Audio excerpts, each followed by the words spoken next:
Welcome to the Terrible Podcast with your hosts from SteelersDepot.com, where you can find all your latest and greatest Steelers news. It's Dave Bryan and Alex Kozora, always lit, talking Steelers. And now, here's Dave and Alex.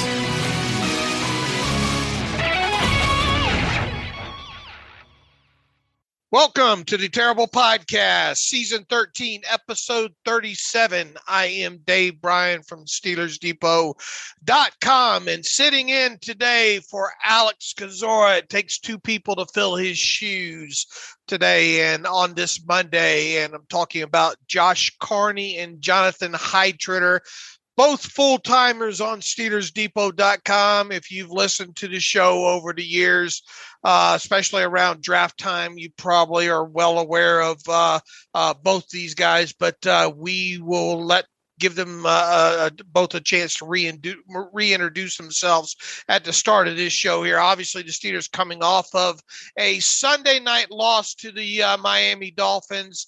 And with that, Josh and Jonathan, happy Monday, or is it?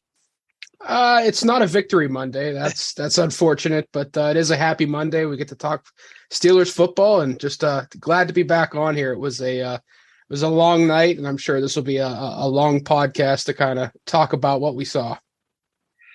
Yeah, how's this song go, Dave? Yeah. Kind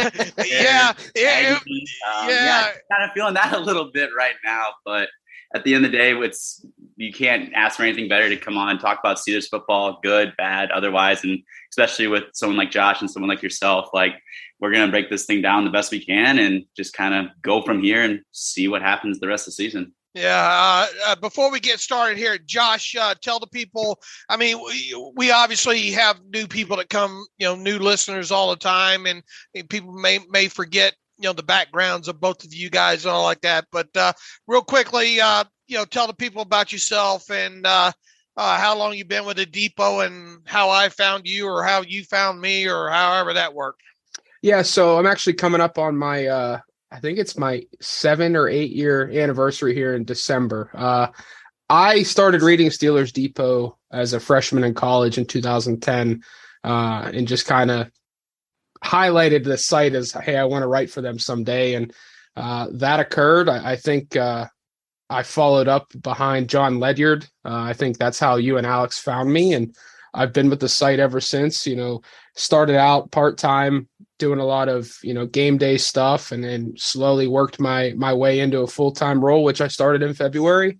And it's been an absolute blast. And like I said, I get to talk and write about Steelers football, 7 days a week. And it's a dream come true. Looking back as an 8-year-old, it was my favorite team. I wanted to be a writer since I was 8, and here I am. So it's a blast. It's a blessing to be part of this great team, and here's to many more years.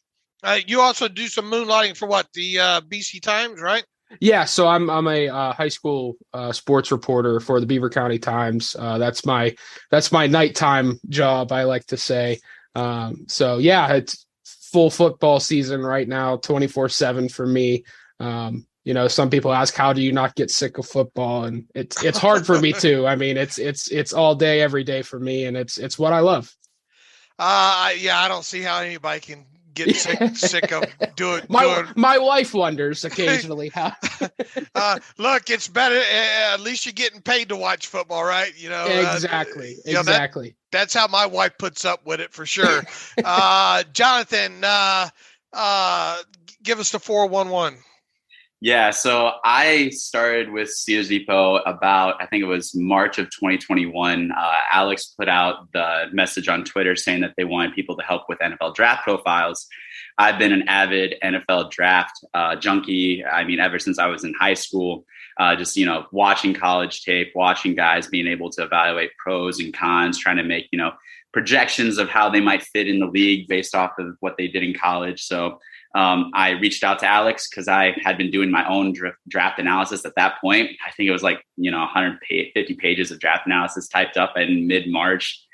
Sent that to him. He's like, I got to talk over with Dave. And then you sent me a message saying, hey, do you know how to do this, this, and this? I was like, kind of, not really. And you're like, don't worry, you can learn it. And then I was like, I ended up coming on a part-time role and worked through the draft season just as a part-time, and absolutely fell in love with it. Was able to start working with Steelers Depot a little bit more throughout the summer, and then into the season doing more film room breakdowns, and then also starting a college football highlight series where we would just kind of analyze and break down prospects kind of during the fall before draft season. And then my role kind of grew a little bit there. I had the opportunity to go with Alex and Tyler Wise and Jacob Harrison to the Senior Bowl. And that was my first real big experience, kind of being able to go to an off-season NFL event. And then I had the wonderful opportunity of being able to go to the NFL Combine. And that just kind of opened my eyes to everything in terms of meeting up with players that I had worked with previously in the realm of strength conditioning at Iowa, at Florida, and then being able to make contacts with people across the league and, just being fully immersed in it. And then just taking all of that through the draft season. And then at that point, I was able to take on a bigger role with Steelers Depot and being able to do more aggregative content, being able to do more media stuff, as well as being able to continue to build off the stuff I do with the college football scouting, as well as film rooms. So it's been an absolute dream. I never would have envisioned being here a year ago, but I couldn't see myself anywhere else. And to work, I always say I work with the best team that we do at what they do. I think that we're the best at what we do, and I don't think it's close. And I'm just really thankful and honored to be a part of this team. Oh, absolutely. We're glad to have you. And we said, obviously, Josh was out here in Vegas for the East-West Shrine game last year. And we sent Jonathan down to Mobile with several other guys, and then Jonathan to the Combine, and going to be doing that again this year. All right, introductions are over here. We have put it off long enough. It's time to start talking about what happened Sunday night in the Steelers 16-10 road loss to the Miami Dolphins, and that now drops them to 2-5 on the season. Before we get into kind of talking about the game and all the stuff that happened ahead of time, you had, let's see, who did you have upgraded? You had James Pierre upgraded technically off of the injury report, I guess, on Saturday. There you went into the weekend with Witherspoon doubtful on the injury report, and Steven Sims had already previously been ruled out with a hamstring injury, so that made the inactive list super easy to guess on Saturday afternoon, and there was only 5 players because there was no elevations on Saturday. And once again, no surprises. You had Witherspoon on there. You had Steven Sims on the inactive list. And then your healthy scratches were, of course, Kendrick Green, Mason Rudolph, and inside linebacker Mark Robinson. So that kind of brings us kind of up to speed up until really kind of kickoff of the game. And look, they deferred to the second half and kicked off and put Tua and that Miami offense out there first and foremost. And the Miami offense came out and looked good. I mean, their script was, I thought, very, very solid. They ran a lot of outside zone, a lot of RPO stuff there, and they really had the Steelers, I think, the defense on the heels early there, and really kind of had them guessing, run a pass. They had chunk plays. They were open up. They were throwing to the middle of the field. Tua was getting the football out right away, and really the first couple possessions there, Miami had control of the game. Unfortunately for the Steelers, they only came away with 1 touchdown out of that. I'll open it up to you guys there. What did you guys individually see in those first couple of drives from the Miami offense and on the other side from the defense? Yeah, not a lot of surprises. I mean, it started out nice for the Steelers. You had the false start and then the great play by Arthur Millette on the swing pass to Tyreek Hill. But then it's just so depressing watching other offenses be able to pick up chunk yards the way that they do. I mean, just a lot of RPOs, a lot of concepts that had guys wide open against the Steelers defense. And it really looked like the Steelers defense was guessing on those first few drives, just trying to match up with the speed, match up with some of the concepts, trying to get into some drop zones to try and take away some throws. It was just too early on, and I think you saw the Steelers kind of adjust on that third drive where they had Minkah Fitzpatrick kind of drop down and play that lurker or robber role, and it worked. But just far too easy. You could see the speed difference with Jalen Waddle and Tyreek Hill against the Steelers defense. Just asking guys to do a little bit too much on those first two drives, and it ended up being way too easy. That first drive, it looked just clinical. But again, nothing that anyone should have been surprised to see if you studied that Miami offense when Tua was in the game. That's what they do. RPO, you get guys the football in space, let them use their speed. Tua got the football out very, very quickly, which negated any sort of pass rush the Steelers could even try and generate. And McDaniel had the Steelers on their heels, but credit to the Steelers coaching staff there after that second drive that they adjusted, and they adjusted again at halftime and held them scoreless. But just a lot of open space early on. And like I said, it's kind of depressing and makes you envious seeing these other offenses be able to pick up chunk yards so easily. Jonathan? Yeah. My first thought was just when you look at the roster, you do the scouting, and you just see this team, and they literally built this offense like a track team, like just pure track speed. And you saw it right out the gate, and just their first few drives, like going 9 plays, 71 yards, and the first getting that touchdown right on the board early. It was like, this is going to be a long day at the office for the Steelers defense. Just much like Josh said, how they manipulated different variables, getting Hill or Waddle wide open in space. Just the middle of the field just seemed like it wasn't getting covered at all. It seemed like, what Josh said, that they were just kind of guessing at times. And while the Pittsburgh did a really good job of like keeping a lid over the top and not letting Hill or Waddle get over top of them, they did give them a lot of opportunities for yak after the catch, which is something that, as Pittsburgh, we've kind of like been envious of because that hasn't been seen over the last calendar year or so. And, that's something that has been incorporated, especially with that Mike McDaniel offense, just being able to get Hill, Waddle, and then even Raheem Mostert, who is not really known for being a pass-catching back. He was very effective. I think he had 4 receptions on 5 targets for like 30 yards. And, they were splitting him out. He was able to get catches and gets a little bit of run after the catch. So that's just something where if you were watching that, like that first drive is like, okay, this is going to be a long game. And then they were driving down with that 8-play, 59-yard drive where they settled for a field goal, which looked like they were going to be giving up a touchdown there, but the field goal was a little bit of a win. And then after that, at the end of the first quarter, they managed to hold them to 13-0. They settled for 2 field goals when it looked like they were just in command of the offense, moving down the field, kind of at will, but stalled out in the red zone and then would settle for field goals. And then after that, I think I sent out a tweet earlier, just like credit the Steelers defense to be able to hold them to only 1 field goal after that for the rest of the game. Like, because at that point, like I thought they were going to put up 30-plus points, much like how Buffalo did when we played them, just because it seemed like they were in full control. It seemed that Pittsburgh's defense was outmanned, outgunned, wasn't getting any pressure on Tua because that pressure was not effective because he was getting the ball out so quick and they had so many openings in coverage. But give them credit, they stopped the run very well throughout the game. Hill and Waddle didn't get as much separation throughout the game, and the defense ended up holding up their end of the bargain as the game went on.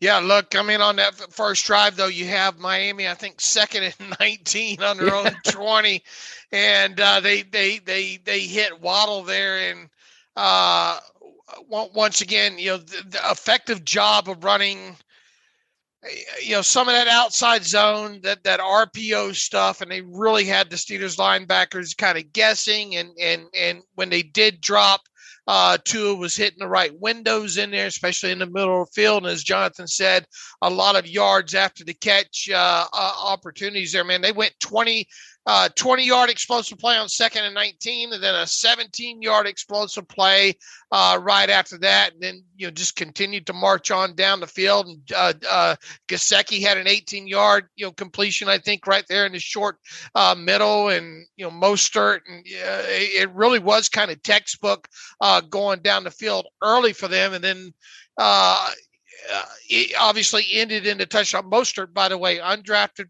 free agent running back 2015 out of Purdue, and you wouldn't know it. But then the Steelers, I offensively, with the Steelers with those first 2 or 3 drives, they just, they never got in a rhythm. The running game was obviously once again nondescript, if you will. It seems like 3 or 4 yards in a cloud of dust if you can avoid not having a tackle for loss in there.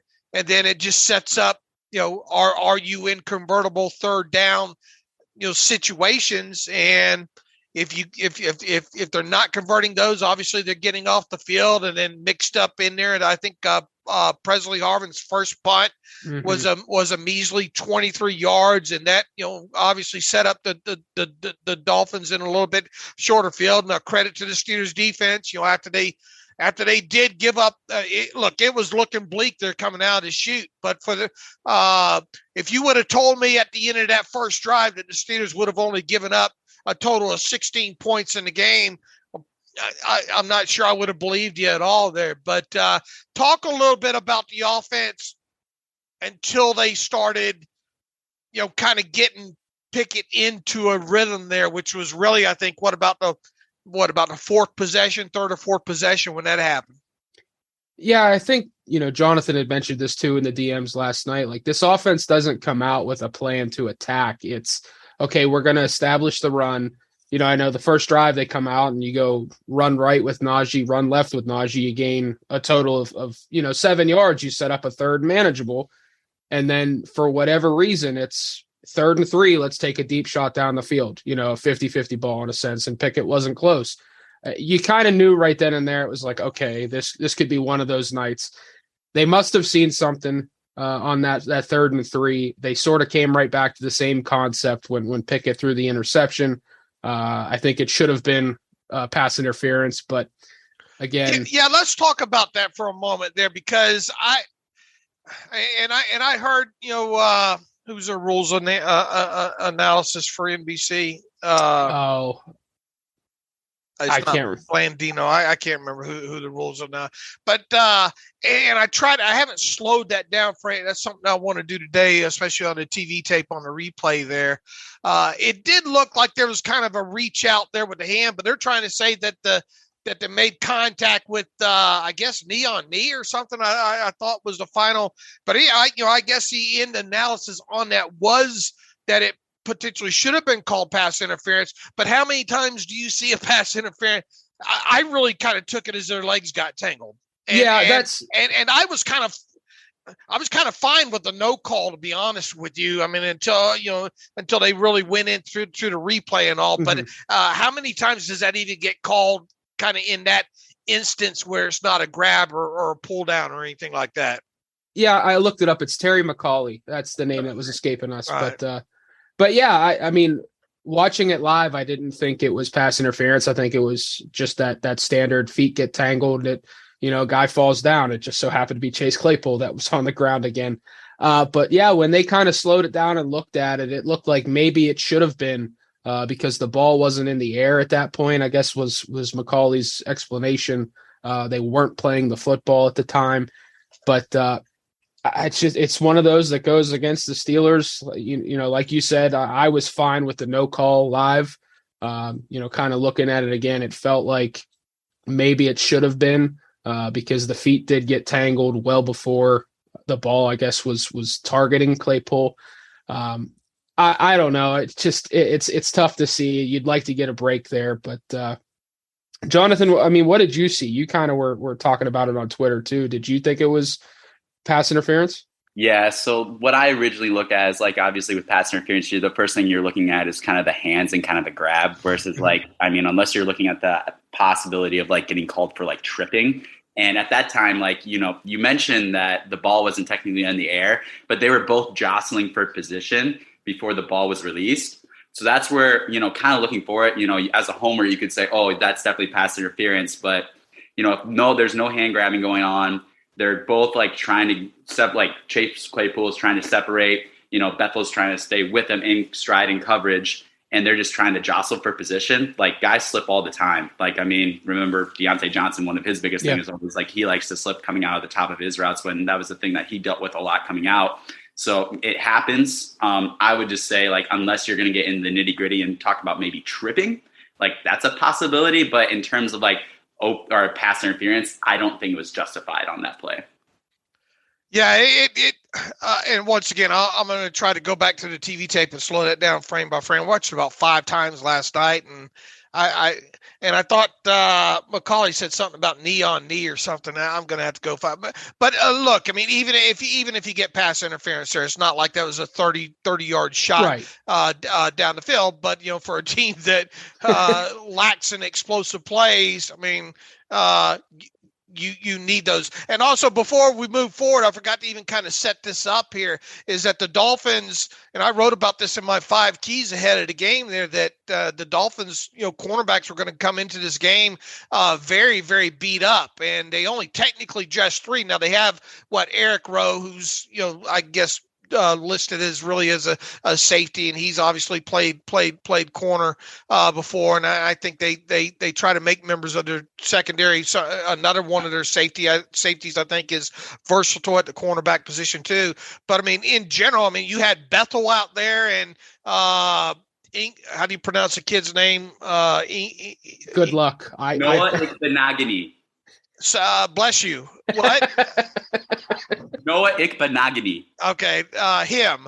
And he's a former first-round pick that people, you listen to the Dolphin circles and all like that. And now he did have a fairly good game in relief last week when he came in there. But for the most part, they've considered him kind of a bust. And obviously you have Xavier Howard, on the other side. But even he came into this thing kind of questionable because I think he had a groin injury later in the week. So, my thought, and Kohu ended up not dressing for the game, even though he was questionable. So even pregame there with the Dolphins inactive list, man, I was thinking to myself, you're going to have to, and I wasn't suggesting, I think I wrote up in my 5 keys, not throwing at Howard, but I mean, you got, the slot on the other side over there.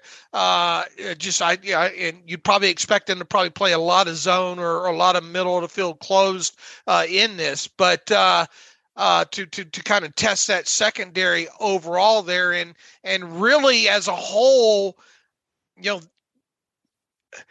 they took their shots, but there was only just a couple of completed passes more than 20 yards down the field, and one of the early ones to Pickett or to Pickens that was 30-something yards was really kind of a blown coverage, if you will. Yeah, this team has to start attacking down the field. I think you sent it to us last night. They had just 5 attempts of 20-plus yards, 20-plus air yards last night. You would think, looking at the injury report coming into this one, like you mentioned, that they would attack the secondary a bit more and really kind of try and stress them. And that wasn't the case. It was a lot of dink and dunk, underneath stuff, a lot of crossing routes, short of the sticks. And for whatever reason, they desperately tried to establish the run in this game. I thought in moments Najee Harris, was good and had some room to run at times, but this team just doesn't attack down the field, and I think they played into the Dolphins' hand of hey, we're short in the secondary, we're going to keep everything in front of us, and the Steelers kind of played right into that with the concepts and the route combinations and everything, and they just have to start attacking downfield and doing it earlier. But I think once they started to go a little up tempo there on that third drive, they started to have some success. But again, there's just no explosion, and it's really hard to watch. I mean, they went 3 plays and then obviously 2 plays with the interception, and at least the defense only gave up a field goal in that situation. But they did respond and had the 12-play drive, and I believe that 12-play drive was the one that included the play to Pickens down the left-hand side there. Finally started getting him involved in the game. At least they came away with a field goal in that situation. And really those 2 drives, the 12 and the 13 play drive, they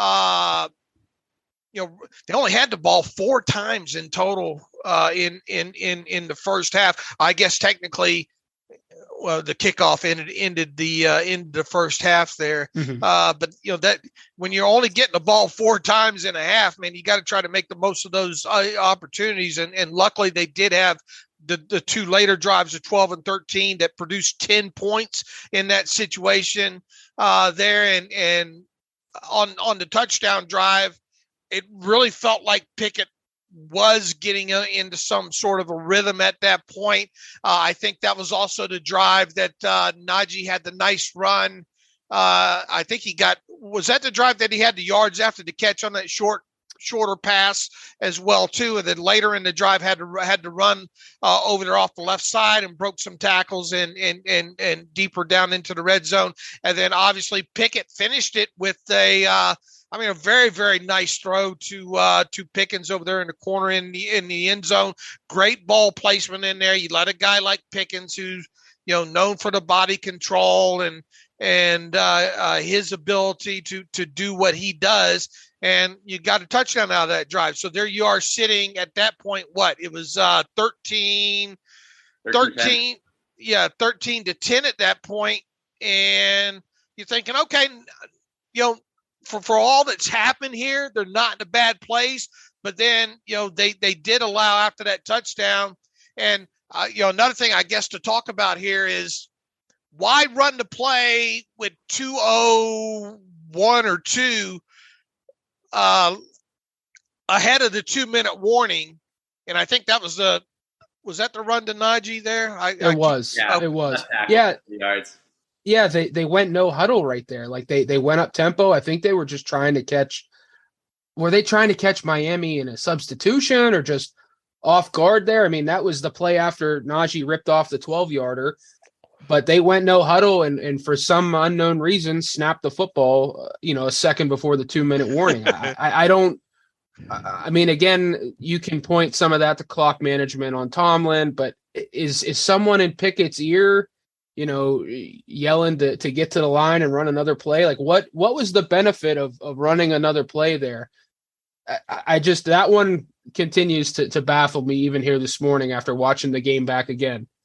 Yeah, I don't know what the net gain was to not that thing go down to the 2-minute warning, because then if you run that play to Najee after that and obviously it's hindsight there and it gets what it gets, well, then at least, the Dolphins are probably going to maybe call a timeout because they want to try to get the ball, and take advantage of time there before the end of the half. Jonathan? Yeah, it's maybe just because they had that 12-yard run with Najee and there's we can be able to build off this momentum. Let's see if we can go in now. But yeah, like what you said, why would you do that before the 2-minute warning? That doesn't really make a whole lot of sense. But yeah, it's just kind of looking back at it. It's just the time management on that side of the offense was it just didn't make a whole lot of sense, as it hasn't made a lot of sense, in recent games. And you just kind of see these trends. These trends just keep going, whether that be Najee Harris being run up the middle, seeing no success. And then, they got him out on the corners. They had that successful run on the left side for 12 yards. Then they got him out on the right side and they had I think 2 runs of 8 to 12 yards on that as well too. He had a long of 16 on the game on a right side run on the right sideline. It's just you're seeing these things where they work, or, when they go up tempo. I'm not saying that they have to go up tempo all the time, but it's you see these trends that are working where Pickett feels like he's in control of the offense. He feels comfortable. You see when Pickens is being able to get used, because after that touchdown to Pickens, he wasn't targeted until 5:47 left in the fourth quarter. They went 5 straight punts then, and then they had 5 punts and 2 interceptions in the second half. And you didn't see Pickens, who was consistently doing well, caught all of his targets on the night, and they just completely go away from him. So it's just the scheme, the time management, it's just constant issues that this team continues to deal with, and they just can't seem to get over. And I think at halftime, Pickens had 4 targets, 4 catches for 47 yards or something like that. Yeah, and the touchdown. Mike Tomlin was asked after the game about Pickens having 6 targets and does he need to be featured more. He says, it just depends on what the contour of the coverage is. We're a collective. We've got a great group of capable playmakers, and sometimes coverage in a contour. The coverage dictates where the ball goes. I understand the nature of your question. That's the type of questions you get when you lose. Well, not necessarily, but when you're not focusing on that, we're just focused on doing what's required for us to win. We didn't do enough of that today. But all of that said, my overall feeling going into halftime is, man, they're still in this thing, and obviously getting the ball first in the second half. If they can, maximize that possession, then maybe they're going to have a chance in this thing. But as stated there, their next 5 possessions, man, punt, punt, punt, punt, punt. They went 3 plays, 5 plays, 3 plays, 4 plays, 3 plays. What is that? What is the math on that? That's 11 and 7, 18 plays on the first 5 drives of the second half. I'm running out of words to describe this offense. I mean, everything that was working in the first half, and we could maybe talk about Matt Canada tries to get too cute at times and doesn't quite know how to call a game, but it felt like they got away from what was working, the concepts that were working. It felt like Miami adjusted and Pittsburgh just didn't do anything. And again, then you have the penalties popping up, and Najee Harris talked about it after the game. It was like it really affected them in key moments of the game. When you have, offensive penalties that put you behind the sticks and you're already an offense that is limited and struggles to move the football, it just becomes near impossible to do anything. And it just, a lot of it was short passes. You get into those third and manageable situations, and then it felt like, at least in the second half for me, a lot of the throws on third and short were short of the sticks, asking guys to break a tackle and create yak. And it's it's frustrating, and I don't think it's going to change anytime soon. If you're not going to push the football vertically through the air, or if you try to push the ball vertically through the air and you don't have success at it, then you run into a situation, and we saw this with Randy Fichtner and all, later days of Ben Roethlisberger's, trying to throw short and run long. Well, they're not.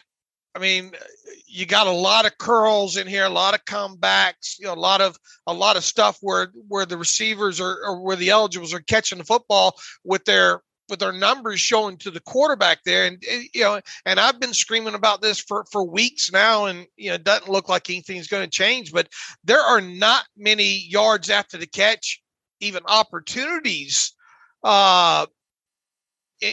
in this offense. You're not seeing a lot of those quick hitters, especially off of any RPOs. I mean, it seems like any of the yards after the catch that this team really has had, especially at the wide receiver position, has come right at about the numbers or outside the numbers. And then you're already limiting, your guy with kind of space if he is pinned towards the sideline there.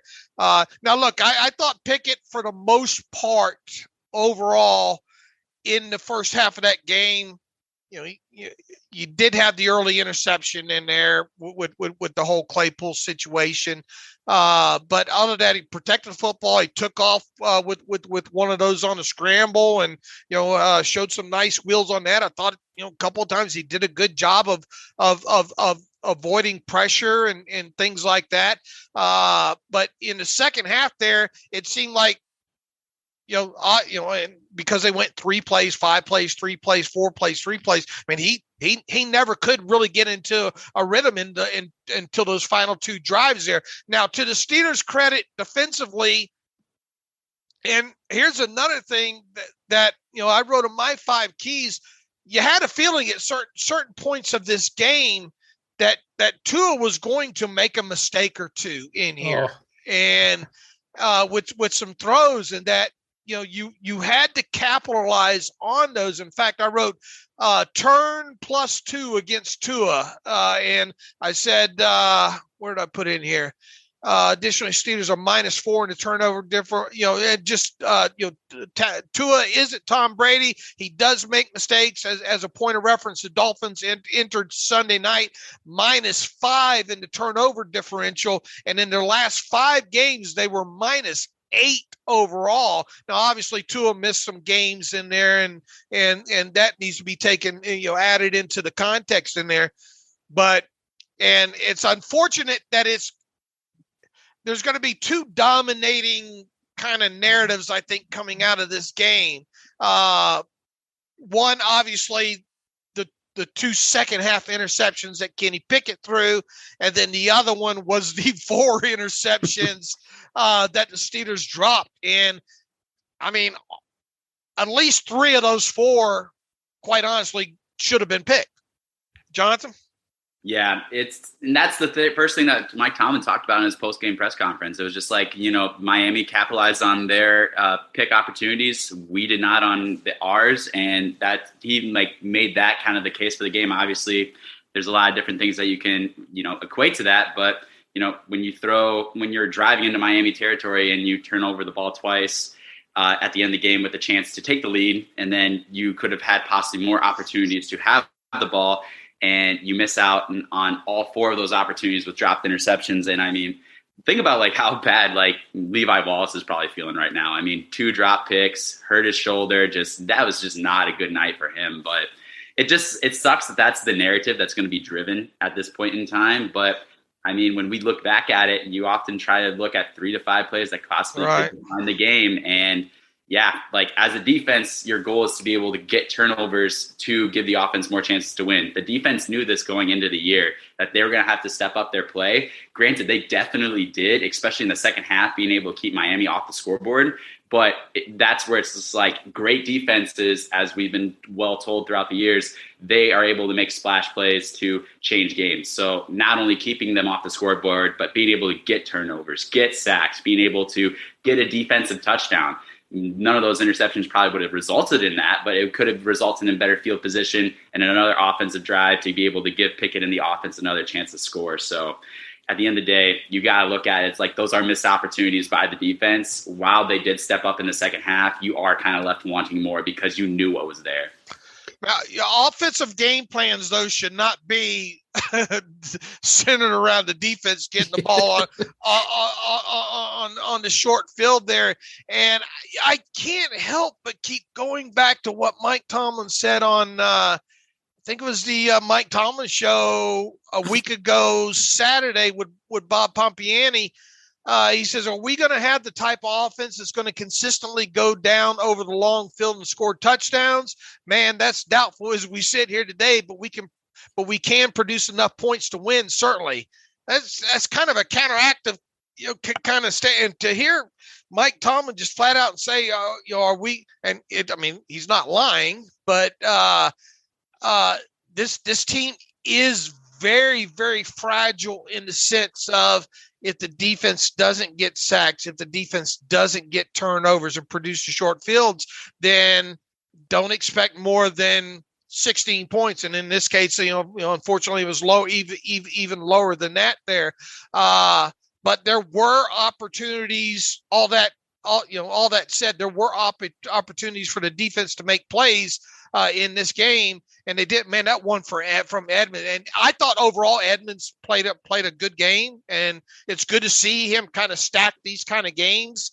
I think that he's having, but the one play that what's kind of been the knock on Edmonds, especially these last 2 seasons overall, was where are those key plays and key moments? And look, nobody's saying Terrell Edmonds over the course of his career in Pittsburgh has been a all-pro Pro Bowl player, and Alex and I have talked about this several times, there has been incremental development, at least in his game, that he has been, I think, at least uptrending every year. It's been minute as far as the, measurability of that, but still it goes back to the point, and really I think it's kind of a knock on his of him coming out of college was where are those forced turnovers, where are those interceptions in key moments of the game, and he had an opportunity in that game Sunday night, and it just went right through his hands.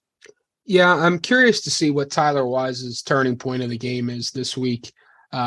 Those 3 drops there from Wallace, Edmonds, and Sutton, 2 of those were in the Steelers' end of the field and directly led to points from the Dolphins. So those were 2 huge swings there. If Edmonds picks that pass off, the Steelers are already in field goal range, I believe. But it's hard to see this team is built around a defense and built around a game plan of, hey, we're not going to turn the football over offensively. We're going to create splash plays defensively. It's going to lead to some points offensively. It's hard to see a team built like that in 2022 and try to play in the NFL. And then you have what transpired last night, where the opportunities are there for the defense and they don't come through.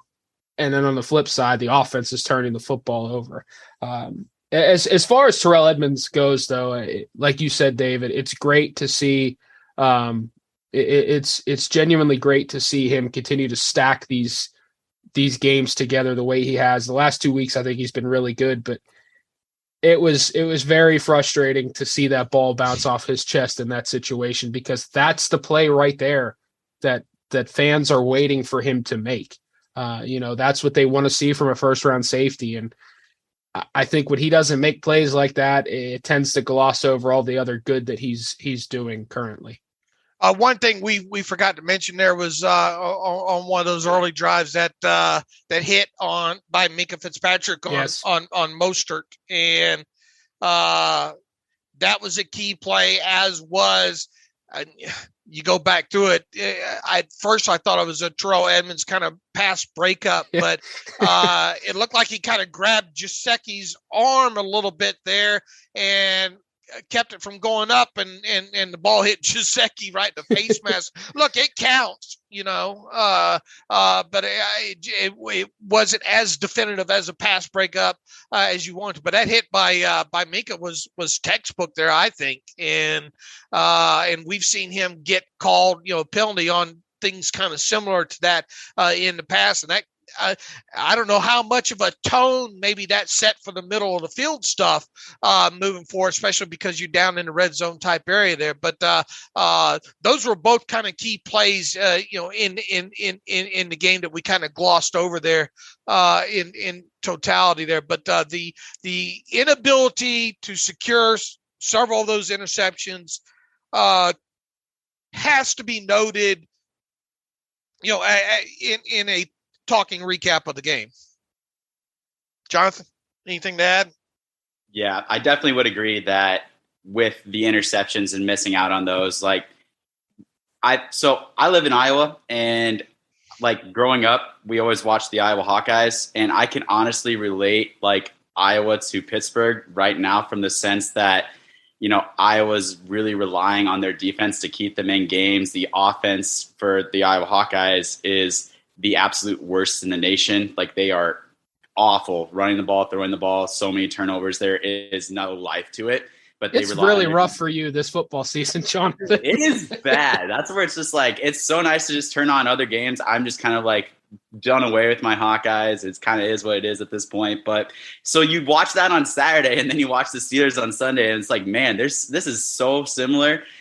Watching how, they've talked about how they're going to rely on their defense. They're going to need splash plays. And unfortunately, the defense is not making those. I mean, we can attribute some of that to TJ Watt being out, but at the same time, when you have the ball literally in your hands, as a receiver, you're always taught the ball hits your hands, you got to catch it. It's the same thing for a defensive back. If you have the ball in your hands, you have to come down with it, because on the other side that you're making up for an offense that just cannot stay or cannot establish drives, cannot consistently move the ball. So, yeah, you shouldn't, as an offense, rely on defense making plays for you. But at the same time, if you have those in your hands, that's what's the difference between playoff caliber and championship caliber defenses, and the defense that the Steelers have at this very moment, is that they are in position to make plays. They just are not consistently making them enough, whether that be the dropped interceptions, being able to get pressure on the quarterback, being able to convert into sacks, just because their pressure percentage has dropped drastically ever since Watt has been gone, which is to be expected, but they are just not being able to get any pressure on the pocket or on the passer. And that's just why we're kind of sitting here today being okay, we kind of need more from that defense in order to have this offense, or have the team as a whole, be able to try and close games. One thing when you talk about with this team, no sacks in that game, and I think they had one quarterback hit, and it was Malik Reed. Right, one quarterback hit, and it was indeed Malik Reed in there. And one thing I did notice, kind of, especially in the first half, I don't think I picked it up on it as much in the second half on the TV tape when going back through. Man, they were using those running backs and those tight ends, and I think even a tackle once to cut Alex Highsmith down, and he had a lot of trash that he had to avoid below the knees early in that game. And I think that really set a tone with him to kind of slow him down, specifically there. I mean, that's one thing that stuck out with me because, and I think it felt like they rushed only 4 a lot of the game. There didn't feel like there was a lot of blitzing overall. And, Miami sort of kind of set the tone on that early anyway, that it didn't matter because they were going to get the ball out so quick.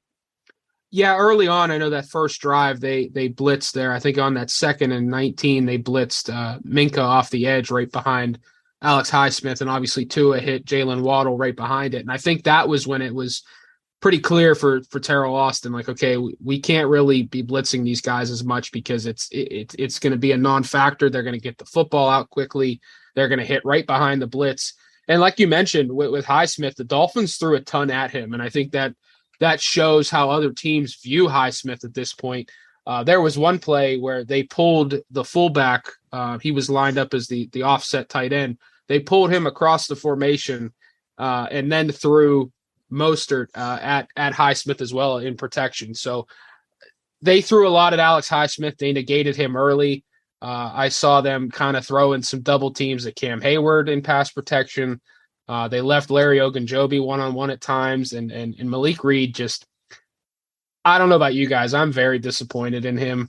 I know that Alex liked him as a run defender, but saw some serious issues as a pass rusher. He's just providing nothing at this point as a pass rusher. And I don't even remember the quarterback hit he had on Tua. I couldn't find it. Yeah, I went back. And I flew through the game last night, so I didn't, with it being a late game, I really flew through it. So I'm going to have to go back and try to look at it again. But I couldn't find the Malik Reed quarterback hit. Yeah, I don't know where it occurred. I don't remember the Steelers ever hitting Tua unless he was a runner.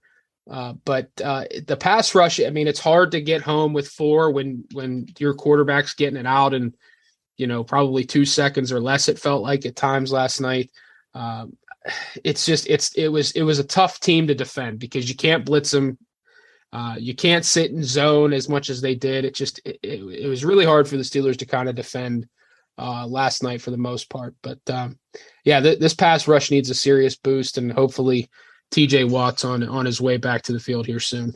Evidently, it was the 3rd and 13, right before the end of the half there, on the pass over to Mostert, ran out at a 29 for 2 yards. Supposedly, that I think is what they were designating as the Malik Reed quarterback hit. So I had to go back and watch that. 3rd and 13, Pittsburgh 31 with 11 seconds left in the half there. What else do we need to talk about as far as this game goes here? The 2 final Kenny Pickett interceptions, obviously. The first one, I'd like to get a better look at it, but it looks like some sort of lurk coverage there. Yep. And I think Alex kind of wrote about, or one of you guys did in the write up of the defense about them building the picket fence, kind of, so to speak, in 3rd and longer situations. And if he is going to throw that, it feels like that ball's got to come out a lot quicker and more to the outside. Yeah, you were just watching it from they showed the all 22 angle after the interception with Javon Holland picking off that pass. And he was just had his eyes dead set on Pickett in the pocket. Pickett was just had his eyes dead set on the receiver, never really looked anywhere else. He didn't throw the ball before the receiver was really coming out of his route at that time. It was the perfect just undercut the route and just pick the ball off. So it's one of those things where, like you said, it needs to be thrown more outside. He needs to throw it faster with more time and anticipation. And I just, with the receiver coming to meet him at the pass, but it was just one of those things where it was a bad, adjustment on Pickett's part to try and throw that ball where he did, when he did, with Holland literally staring him down and making the play. I mean, it's a third and 16 situation, yeah. I understand that you want to try to throw for the chains in there in that situation. They said it on the television broadcast, and unfortunately, you want to. I don't know. Maybe I don't want to influence Tyler Wise. I never do. Not that I do at all there. But I almost kind of wonder, because you had a 3rd and 6 at the Miami 20, and then that's the play that Pickett scrambled to the left side, and I think that's when Dan Moore had a hold of. Was it Ingram? I think trying to get loose there. But you want to talk about a key play. A play before that interception there was the Dan Moore penalty, because you go from a 3rd and 6, a more makeable, obviously down a distance in that situation there, to a 3rd and 16, which then in turn Pickett's trying to make a play, and they're protecting the chains, and then you come away with nothing in that situation. And that was obviously 3:06 left in the game there. Mm-hmm. So a little bit of a forced play on Pickett's. I'm going to label that a grow up moment, a live and learn experience for Kenny Pickett. Yeah, that's exactly what it is. And 2 plays prior, they convert a 3rd and 1. It should be 1st and 10 at the Miami 14, but the illegal shift there. Yeah. Yeah. And I think even the broadcast was like, we didn't see the illegal shift on the right side of the line there, but yeah, it takes a 3rd and 1 that was converted back to a 3rd and 6. Then you have the holding penalty. And with a young quarterback, you don't want to get into 3rd in very long situations like that, especially on the road. They get into it. And I think the most frustrating part of that entire play was there was no route concept to really try and stress Holland as that lurker. It felt like, I think all of them were stop routes at the chains. And he could really just sit on it, and Pickett stared it down, point blank. He stared it down. He never took his eyes off Deontay Johnson. The ball came out late, and I don't know if you guys saw the throw itself, but that ball came out horribly. Yeah, I mean, it was raining. I understand it, but that ball came out horribly. And that's going to be one of the easiest picks Holland's going to have all year. I mean, he literally could sit at the sticks. He never had to backpedal.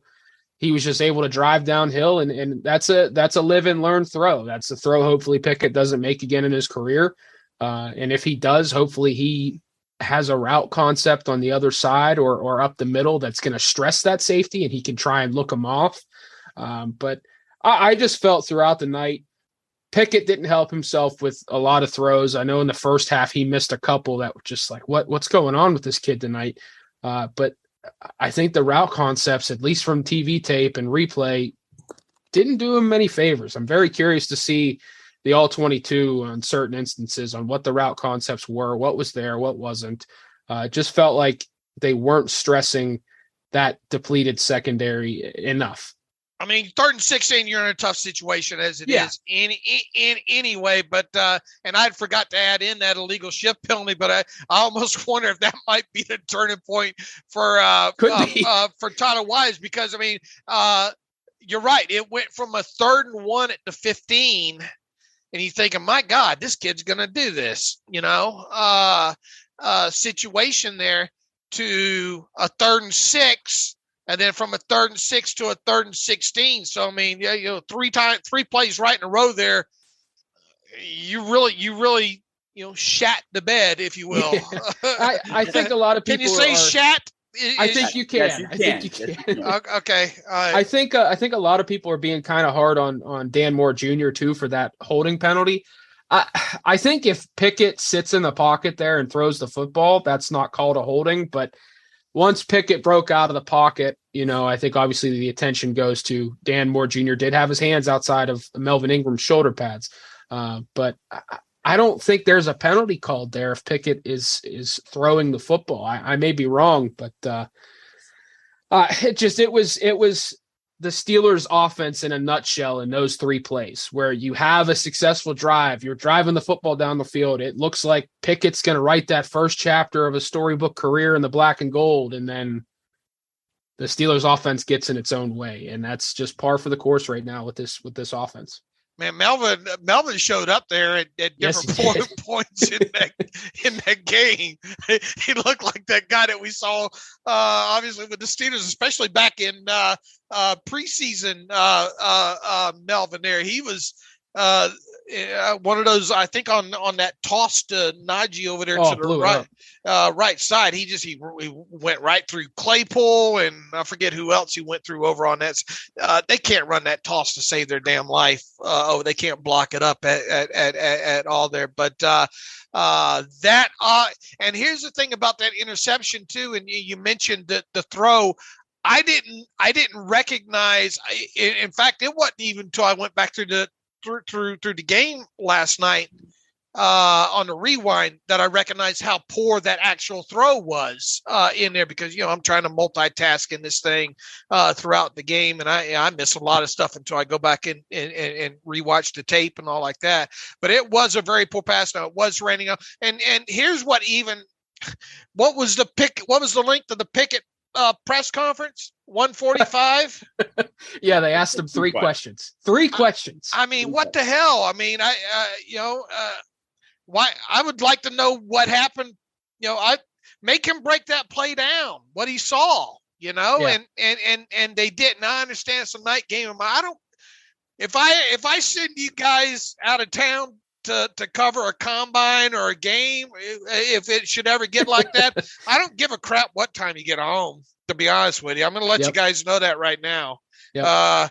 I don't care if you missed a plane or whatnot, just get the job done. And it was kind of embarrassing that the post-game presser for Pickett, I mean, in a kid that's what is third start, right? Third start. Yep.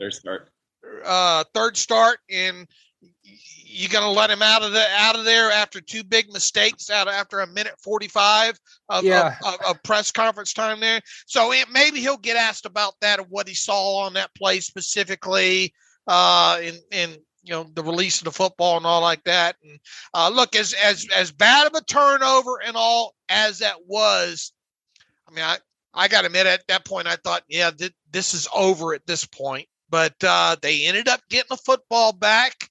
And Miami just and obviously one of those on that third 3 was the one that Levi Walls failed to intercept, but they ended up even getting the ball back after the punt there, needing to go 71 yards or 72 yards or something like that at that point. And look, there wasn't many times during this game where it felt like Pickett was in the rhythm, but these final 2 drives, and to his credit, short memory after that interception, they started to move the football down the field a little bit. Now, obviously, Miami was at that point not going to, was doing their best not to get beat deep.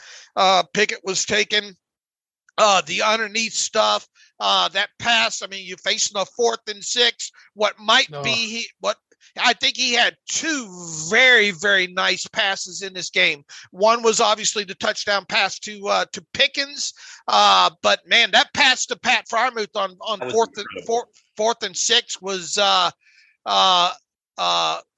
very, very tight window throw, and then that produced a 21-yard gain. And I think at the time that became the second explosive play of the game at that point there. Yep. And you get up there and you spike the football, 1st and 10 on the Miami 47, 49 seconds. Once again, my mind went, I'll be damned. This kid's going to pull this thing out. You were not alone. After that strike to Freiermuth, I was like, okay, he's going to shake off that pick.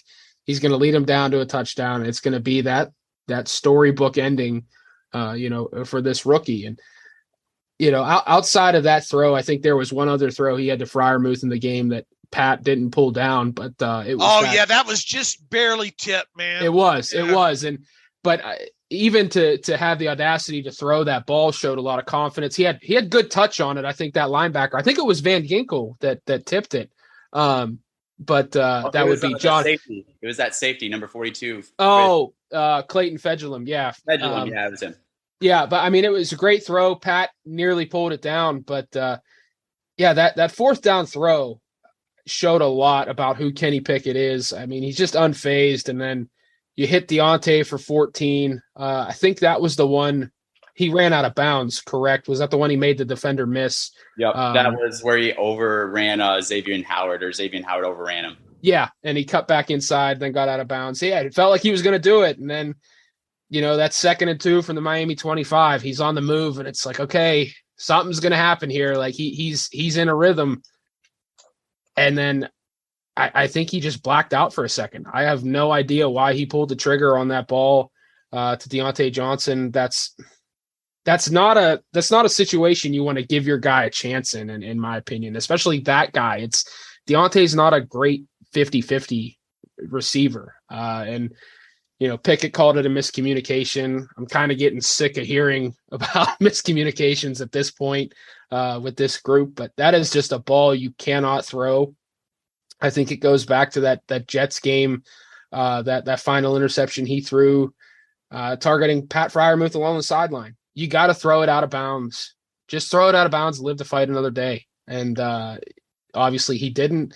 Igbenogany, I think I said that correctly. I'll be damned. It'll take me by the time next week's game comes on from and then me learn how to say that. You wouldn't have to say it again for a while, but yeah, he put it where he shouldn't have. And I mean, you hate to say you live and you learn, but he's a rookie quarterback and it happens. And unfortunately it happened in a defeat where it looked like the Steelers were going to just win a game that they really didn't have much business winning at that point.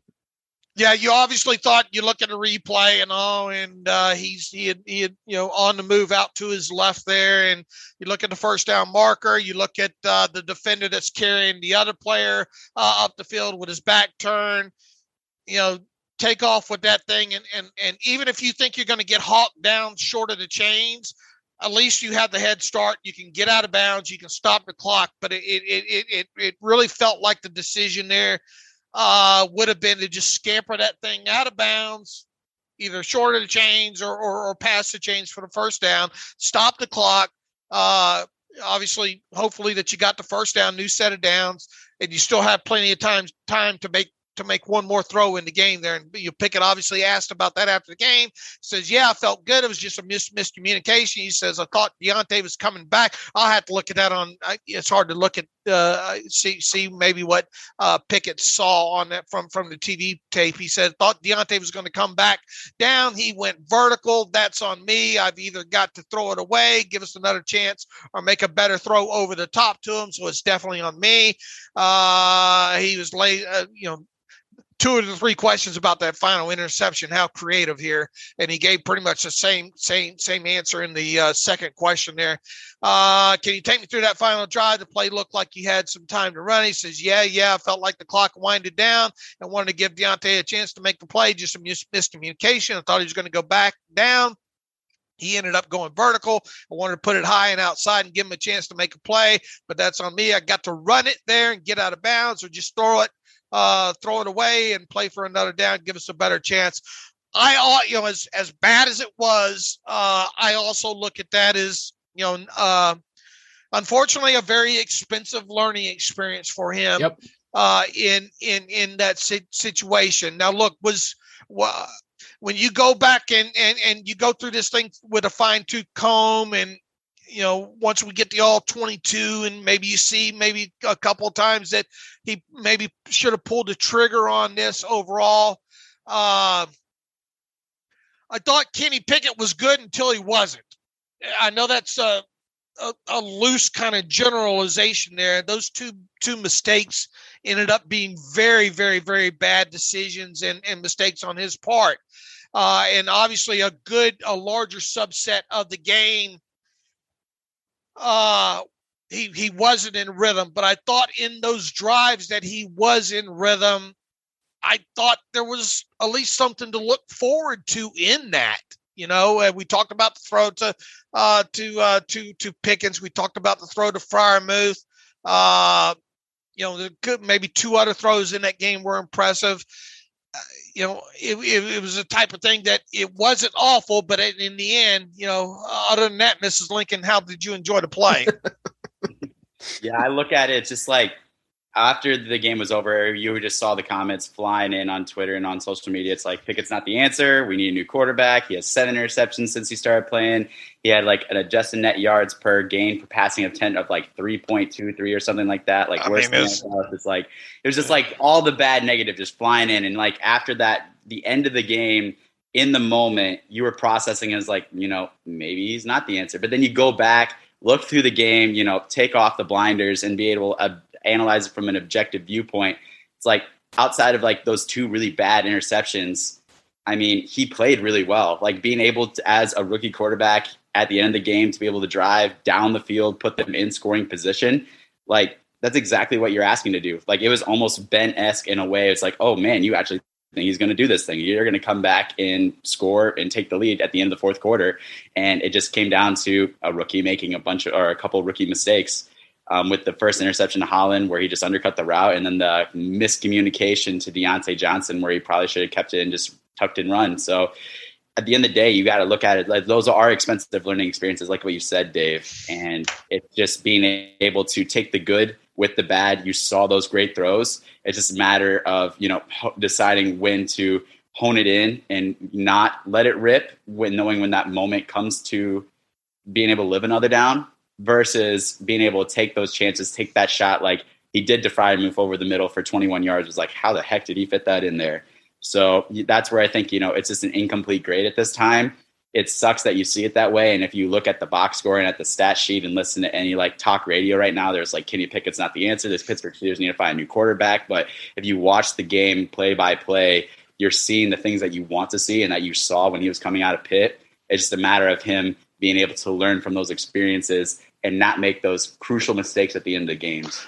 And look, I'm not sweeping those under the rug because those 2 interceptions effectively lost the game, for sure. And here's the other thing. And I continue to say that we are, I think, still several starts away from really knowing what Kenny Pickett is and isn't and what he can and can't be at this point. It's not helping him any that, especially last night. He had just a 4.4 yard average air yard completion distance in that game. I mean, you better have a hell of a damn defense and a hell of a damn running game if your average air yard completion distance is 4.4 yards. And the adjusted net yards for passing attempt stat for Pickens is even worse because that factors in all elements of the passing game. That includes interceptions. That includes the 2 sacks that he had in this game as well too, and an adjusted net yards number of 2.85. I mean, you look at that alone, you say, "Oh no, there's no way this kid can be a franchise quarterback." And until he starts pushing the football down the field more, period, we don't know. You're not going to win in the NFL of throwing short and running long. You're just not. And I don't know how much of the games you got to watch around the league yesterday, guys, but I mean, you see Joe Burrow being able to push the football down the field now with a lot more regularity and definitely a lot more than his rookie season a couple of years ago. Daniel Jones, even with the Giants, is making a lot better decisions with the football, and he's obviously a couple of years removed from his rookie season now. But until this offense starts opening up more, the worst thing that's happening with this kid right now is they don't have any running game, and that's not going to change, I don't think, at any point. I mean, he's having to literally drop back now and throw 44, 55, 50 times a game, even in a game that's a one possession game. And if you want to help him in this early stages of development there, having a running game certainly would help. I mean, they had only 2 explosive plays in this game. And the crazy thing about all this is they went into until he threw that final interception of the game.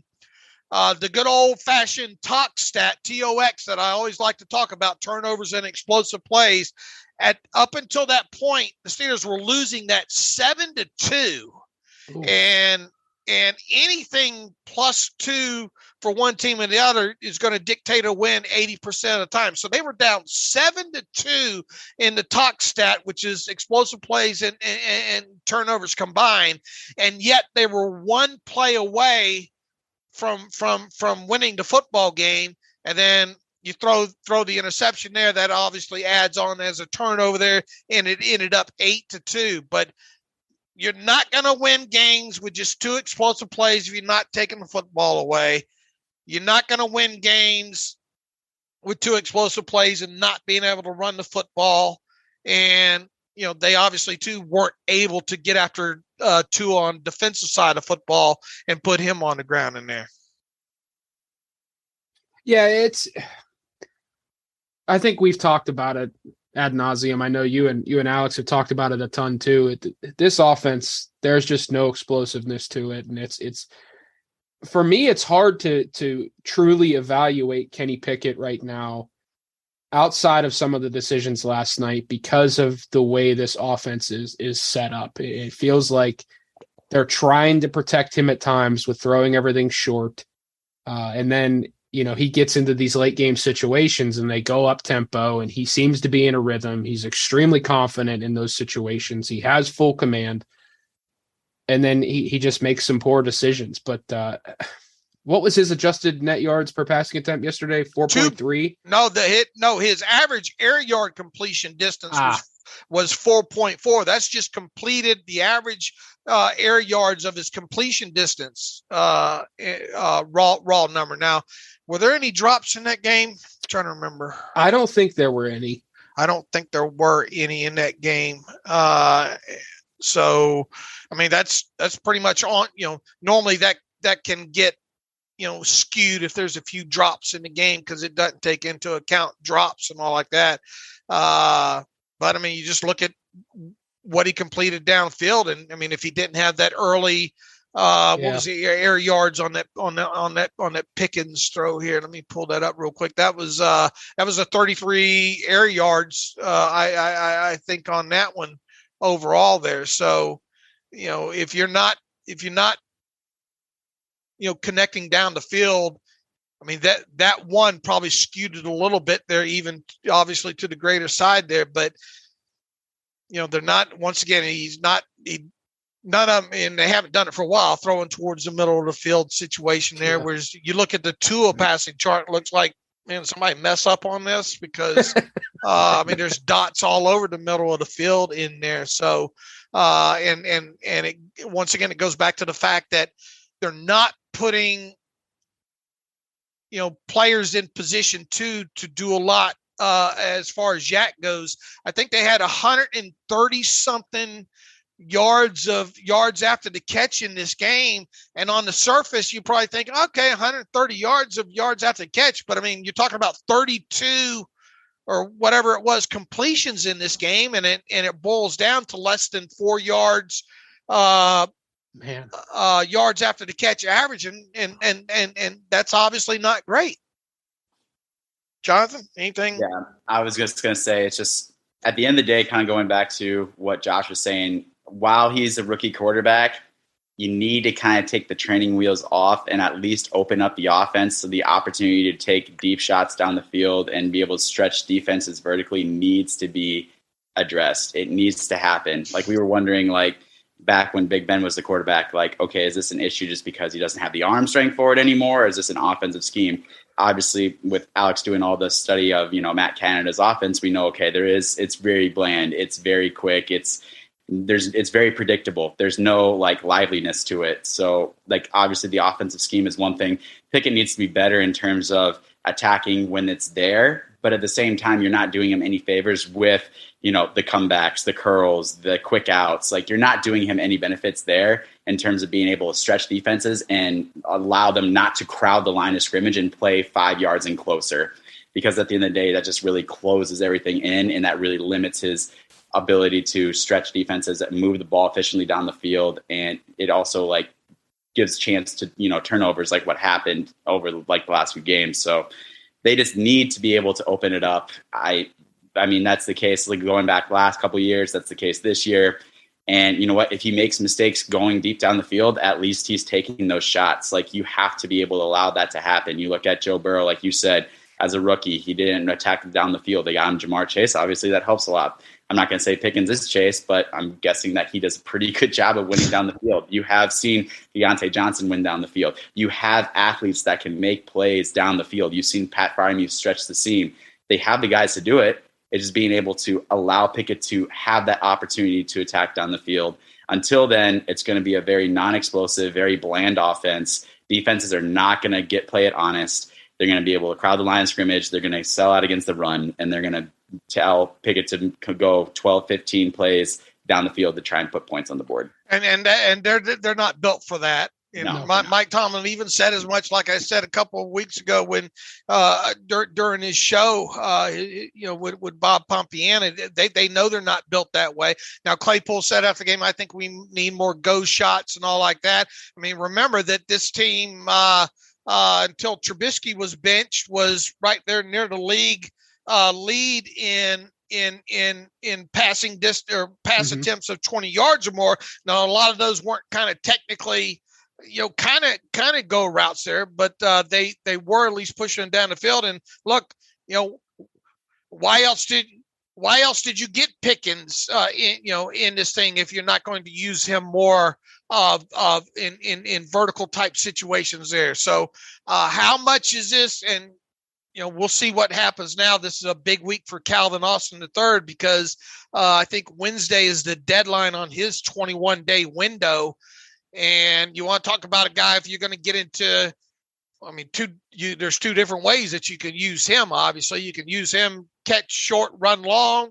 And even though he's a bit undersized, he is a guy that you can, put out wide and send on those go routes on top of this. So going to be an interesting week for Calvin Austin the third to see whether or not he gets activated back to the 53-man roster. And then thus, how do they actually use him? Because somebody's got, unless you're going to run trot out 4 wide receivers out on that field, somebody's going to have to sit or, somebody's not going to be on the field when Calvin Austin is on the field there. And it's more than likely going to be Chase Claypool in those situations. But even if you get Calvin Austin back on the 53, active for game days, and then into the game plan, how many snaps are you going to get him? 10, 12? I was going to say 8 to 10, maybe, and that the concern with that then becomes when he's on the field, is that red light going off for defenses? Hey, watch for the shot play here, or any sort of trickeration or gadgetry. I wanted to go back to what Jonathan said though about kind of taking the training wheels off of Pickett.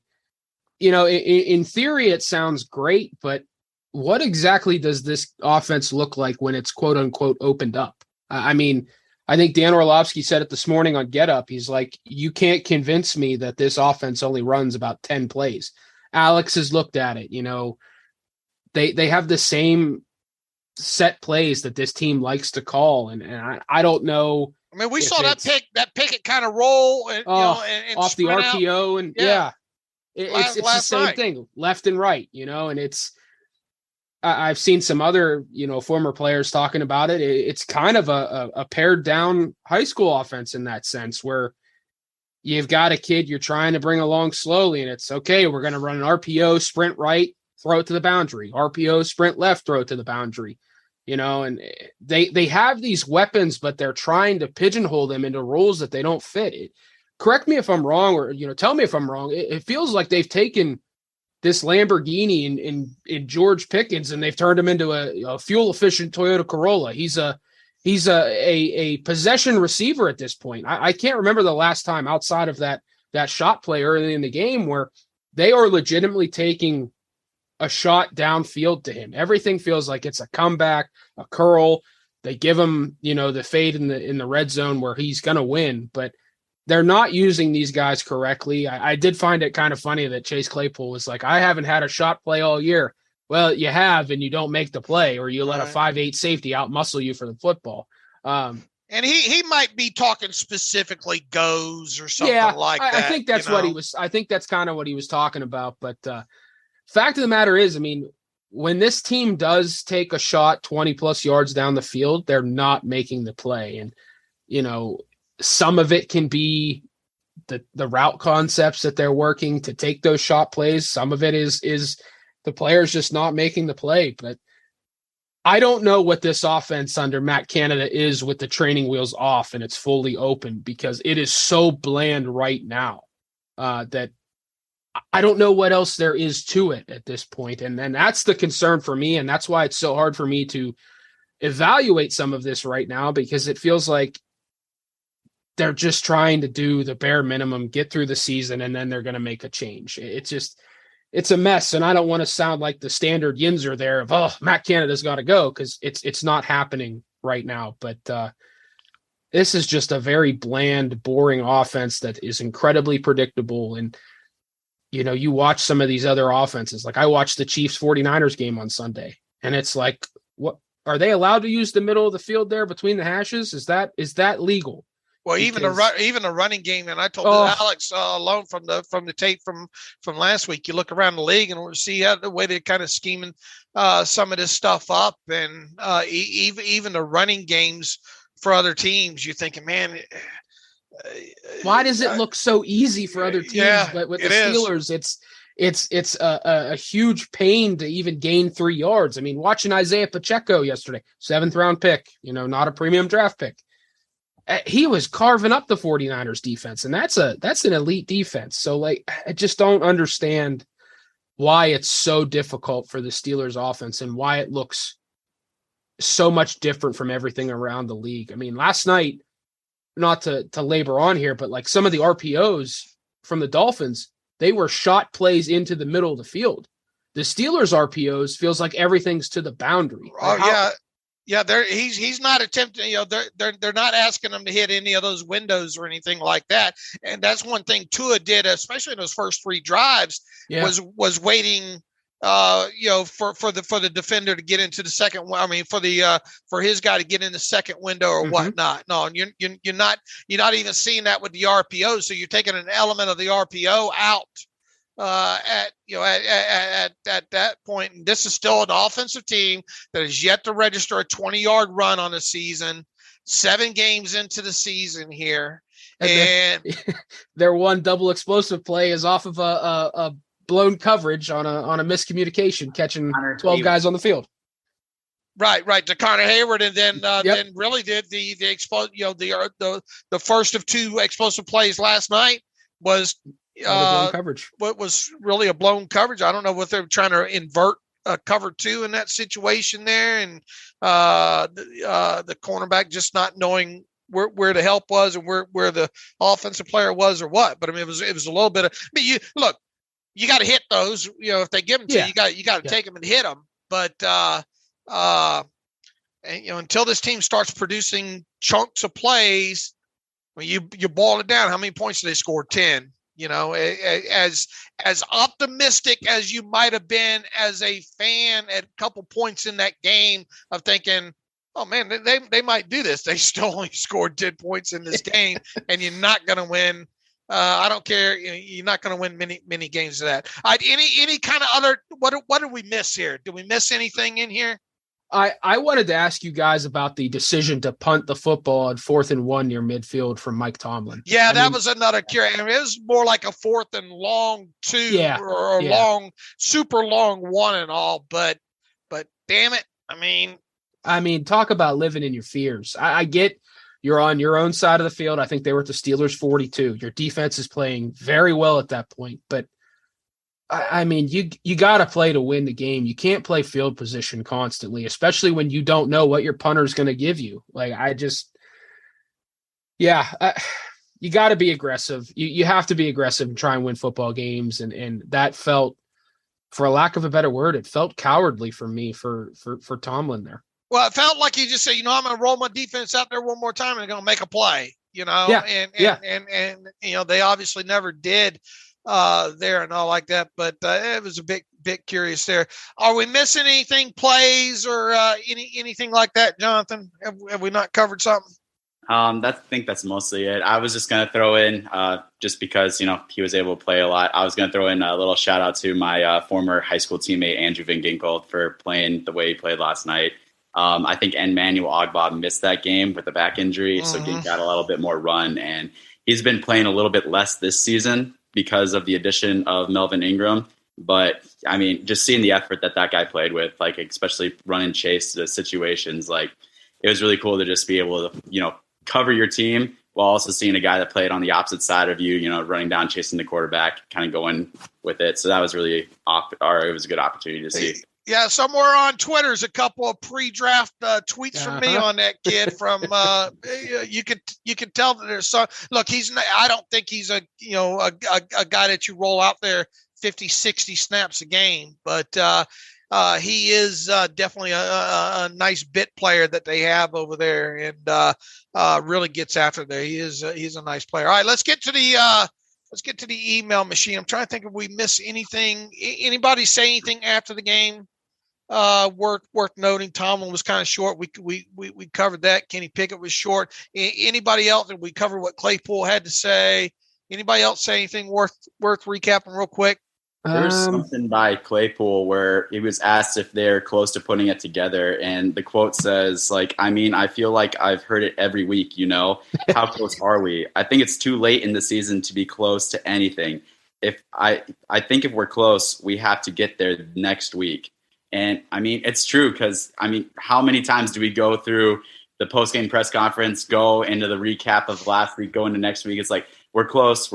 Offense is close. Defense is close. We just got to put it all together. And we see what we saw last night, and we see what we saw, the week before, and anything like that. It's just when is close, not close. I don't know about you guys, but I am so excited for Thursday's Matt Canada press conference. Of we got to be better. We got to score more points. Yeah. It's the same thing. And I think going off that point about Claypool, I think Najee Harris kind of had some frustration boil over last night, because first question he got was, how do you feel about the offense? Are you close? And he's like, we've been saying we're close for weeks now, and we're still in our own way. We've got the penalties and we're moving the football. We know we can move the football, but we have to score points. And and look, we've talked about this several times. I understand people say, look, get rid of Matt Canada, but get rid of Matt Canada, but how much are you going to change in the second half of the season here? The only real positive takeaway, I think, out of changing your coordinator right now and letting Mike Sullivan have the reins is you find out, whether or not he might pass the mustard with half a season left, because obviously it feels like, if they let Canada run the course here and then let him go after the season, it feels like it's going to be next man up, and Mike Sullivan's going to be the one to get it. Then you kind of wonder how much revamping of what they have versus what they want to do differently will be put in from there. How much different will the offense, look like, and is it fair to really judge Mike Sullivan based on what the playbook is at the halfway point of the season because of the limitations with the CBA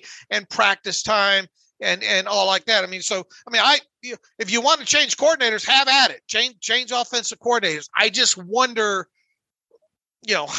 how much improvement would be made as a result of that. That's a lot of the discussion I was having early in the game on Twitter. I got a lot of pushback because it's like, okay, if you fire Matt Canada now, what changes other than Matt Canada is no longer your offensive coordinator? Mike Sullivan's going to get elevated, but you're not all of a sudden changing the playbook out. Like that's not happening. And I think that's counterproductive for a rookie quarterback right now, to make that change and do all that and expect an entirely different offense. Like, this offense is what it is right now for the rest of the season, in my opinion, right or wrong. You can change Matt Canada, you can change that figurehead, but that playbook's not really changing as limited as it feels right now. Man, you got to get in there and adjust some of that run. You want to make improvements right now, right this moment, man. You got to adjust that run game to take some of that pressure off, so where you're popping those 8-yard runs. Because, I mean, quite honestly, the thing that the Dolphins had early in that game is they were way ahead of the chains, and they really had the Steelers guessing, even on first and second downs. Is this going to be because everything was kind of, they were doing a lot of stuff out of the same looks and making it look a lot like the previous play that they're able to build off of, especially in their script there to start off with. But anyway, let's get to the email machine here. Sim Football Credit says, "What's up, fellas? I have one simple question. Is Matt Canada putting Kenny in the best position to win? Of course, I haven't seen the all 22 of last night's game yet from previous games. I've not liked his situational play calling. Route combinations have been very basic, beyond predictable. I feel like we could have taken more advantage of our matchups on the outside last night. There were moments where the O-line gave Kenny a lot of time. However, to put a lot of blame on Kenny's shoulders, he says, I have to put a lot of blame on Kenny's shoulders for the loss. The 2 interceptions late in the fourth were on him. The kid needs to be better of looking off the safety and not staring down his target. I like the kid's moxie, blah, blah, blah. On the first watch, I do think his pocket presence improved last night. And what a throw he made a move on the final drive. I know this is all part of his rookie development. I think he'll be fine. I think he has the it factor. It just needs to develop. Look, I mean, there were, and we've covered a lot of this obviously already throughout the show here. There were a couple of those really nice throws. I thought, pocket presence for the most part was okay, but I remember going back to Ben's rookie season, and I think it was like that start. What was it? Third or fourth, fifth start, something for him against Cleveland. And then we started to see backyard Ben come out and rolled out way over there to the right side on the sideline. And he got blasted as delivering the football down the field and to Plaxico in that instance. And that was kind of that aha kind of grow up kind of moment for him. I don't think we've seen, I know we haven't seen that moment from Kenny. And once again, I think you do put a lot of blame on his shoulders for those 2 interceptions late in the game. You do put a lot of blame on the way just schematically this offense is run. You put a blame on, they can't run the football for snot at all. So it's a lot of these things. And yeah, you got a kid trying to mature, and learn and grow throughout the process there. So I really chalk up kind of what we saw last night from Kenny is, hopefully we look back at this game as being a grow-up game for him. I think that's honestly what it's going to be. As far as Canada putting Pickett in position to win, that's hard to answer right now. He's had 3 starts. I don't want to go too aggressive one way or the other. I think we talked about, I don't like some of the route combinations. I don't like some of the situational football, running short of the sticks, all route combinations on 3rd and short makes absolutely no sense to me. But I do think last night you just chalk that up to, hey, that's a growing pain you have to endure. It stinks to lose that game that way, but is that short-term pain for long-term gain with Pickett? All right, let's fly through some of these here. Jonathan Mason, why is the main narrative coming out of the game about the dropped interceptions from Mike Tomlin included? He says, yes, those didn't help, but this defense stepped up quick after a quick Miami start with a stop after stop, including a big 4th down stop in the red zone. It's almost like Mike Tomlin knows his offense stinks, but he can't do anything about it, so he puts the emphasis on the defense to come up with splash every game. Have y'all ever seen an offense so predictable in your life? Ben won several games on his own last year when he ditched the Matt Canada offense and went no huddle. Thanks as always for great coverage. Look, I mean, the dropped interceptions, there's no way to run and hide from those for sure. They could have provided in a few of them some shorter fields there. But, he says it's almost like Mike Tomlin knows his offense stinks. Well, I keep going back to that comment he made to Bob Pompiani. I think he does know. This is not a 75-yard drive offense, and it's very predicated on field position. It's very predicated on explosive plays, and they're not getting any one of those. So then you just try to play the punt game and hold on for dear life and get in the game situation and not have your rookie quarterback make two drastic mistakes like happened last night, Jonathan. There, anything to add, Jonathan? Yeah, I was just going to say, I mean, obviously the interceptions you can't overlook are the dropped interceptions, but this defense didn't hold Miami scoreless through the second half. Pittsburgh had 7 possessions in the second half, 5 were punts, 2 were interceptions. While they could have gotten more possessions throughout the game to help, at what point are those more possessions going to help you when the offense can't capitalize off of those extra possessions that the defense is giving you, getting Miami off the field? So while I do understand that the dropped interceptions can't be overlooked, at the end of the day, the offense needs to stop making excuses like, oh, we could have had that dropped interception. Well, you didn't capitalize on any of your 7 opportunities in the second half anyway.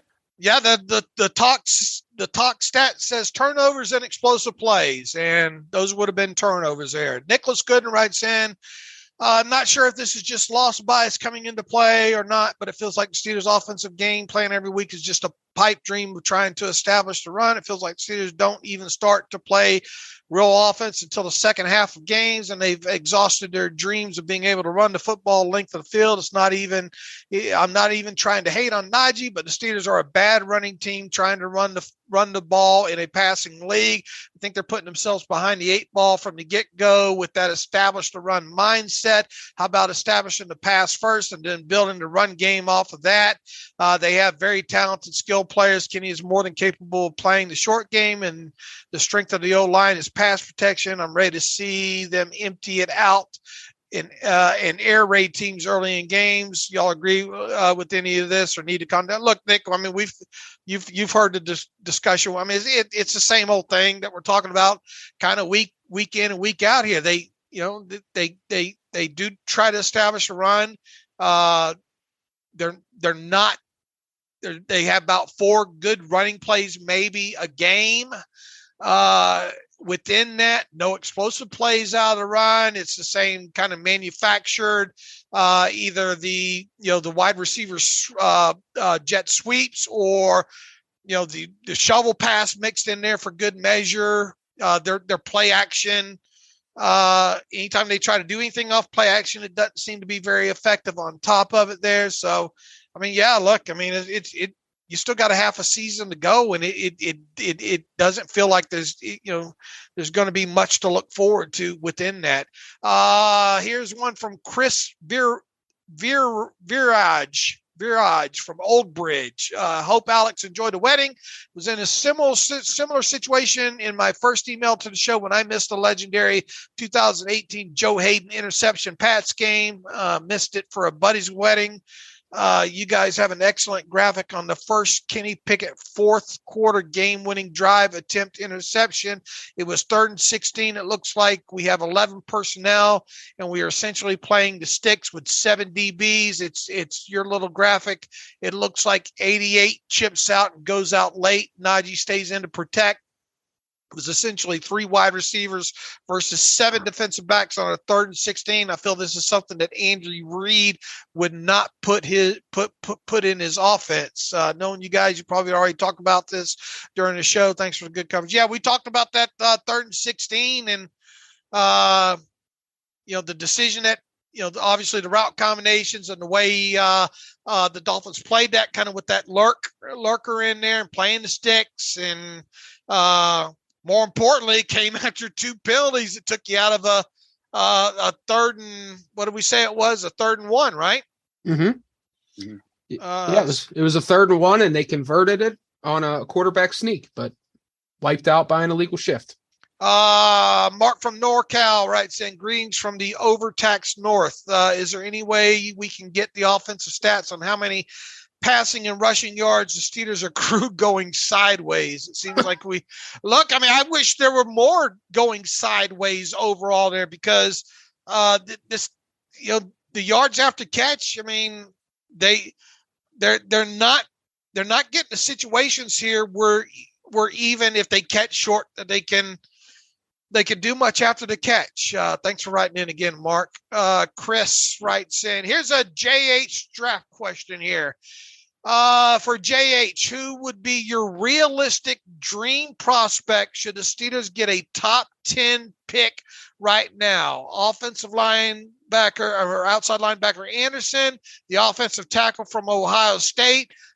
Question, is Stroud a generational talent? So, Jonathan, you've obviously spent more time on this draft class than any of us. Who's right now your dream prospect for the Steelers as a top 10 pick? The dream prospect will be Will Anderson Jr. from Alabama. That guy is an absolute freak, possibly maybe the best pass rusher, like well-rounded pass rusher since Von Miller back in 2011 is coming out. I don't know if it's realistic, because I don't think that this team will finish with a top 3 pick. I think that you better have first overall to get back. Yeah, you better have first overall. If the Stroud or Bryce Young don't go number 1 overall, then you need a top 3 pick. But I don't think that he's realistic. He's definitely the dream pick. Evaluating like this class so far, like everyone's like offensive line, offensive tackle. What I've seen is that, okay, there's not maybe that Penei Sewell, that's that number 1 offensive tackle out there. I think that there's some guys like, Peter Skoronski from Northwestern is very technically sound. I really like Jalen Duncan, the tackle from Maryland. He's just this big bruising guy that has really good feet for being 6'6", 300, almost 40 pounds. I think that there's very good tackle depth if that's where your need goes. If you think that upgrade on Dan Moore Jr. is so significant, I'd do that. What I would look at possibly doing, though, is probably looking at fortifying more of the defense, and specifically the defensive line with a guy like Jalen Carter, probably in the top 10. That guy is just a freak of nature in terms of how well he moves at his size. And given like Larry Ogunjobi is going to be a free agent, given that Cam Hayward is getting up there in age and is having a down year compared to years past, I think that, obviously they can go back into free agency and look for our defensive tackle. But if you really want to fortify the run defense, really build this team on defense, I think a guy like Jalen Carter makes a lot of sense, being able to fortify that front line in terms of stopping the run while also having some pass rush juice. Who's the top center right now? Kind of considered right now. We'll debate this for sure. Yeah, so I know that he is okay. You pronounce the last name. I don't have this one. I just call him Big O from Michigan. Yeah. So I'm going to say John Michael Schmitz from Minnesota. That guy gives me a lot of Creed Humphrey vibes, and I freaking love that dude. And you got the Michigan guy right now, Josh? Yeah, I'm trying to look up his name. Is it Olatimi? I'm going to butcher it, but he transferred from Virginia last year. And I watch a lot of Big Ten football as Jonathan does, but that guy, he was fantastic at Virginia last year. He stepped in at Michigan and been the leader of that offensive line. He's a good athlete. He is nasty in the run game. I think if you plugged him in Pittsburgh next to James Daniels, I think you could really build on the interior with that offensive line. I really like that guy. He's a name I came across when he transferred to Michigan. I think he was a Remington Award finalist last year. He may have won it.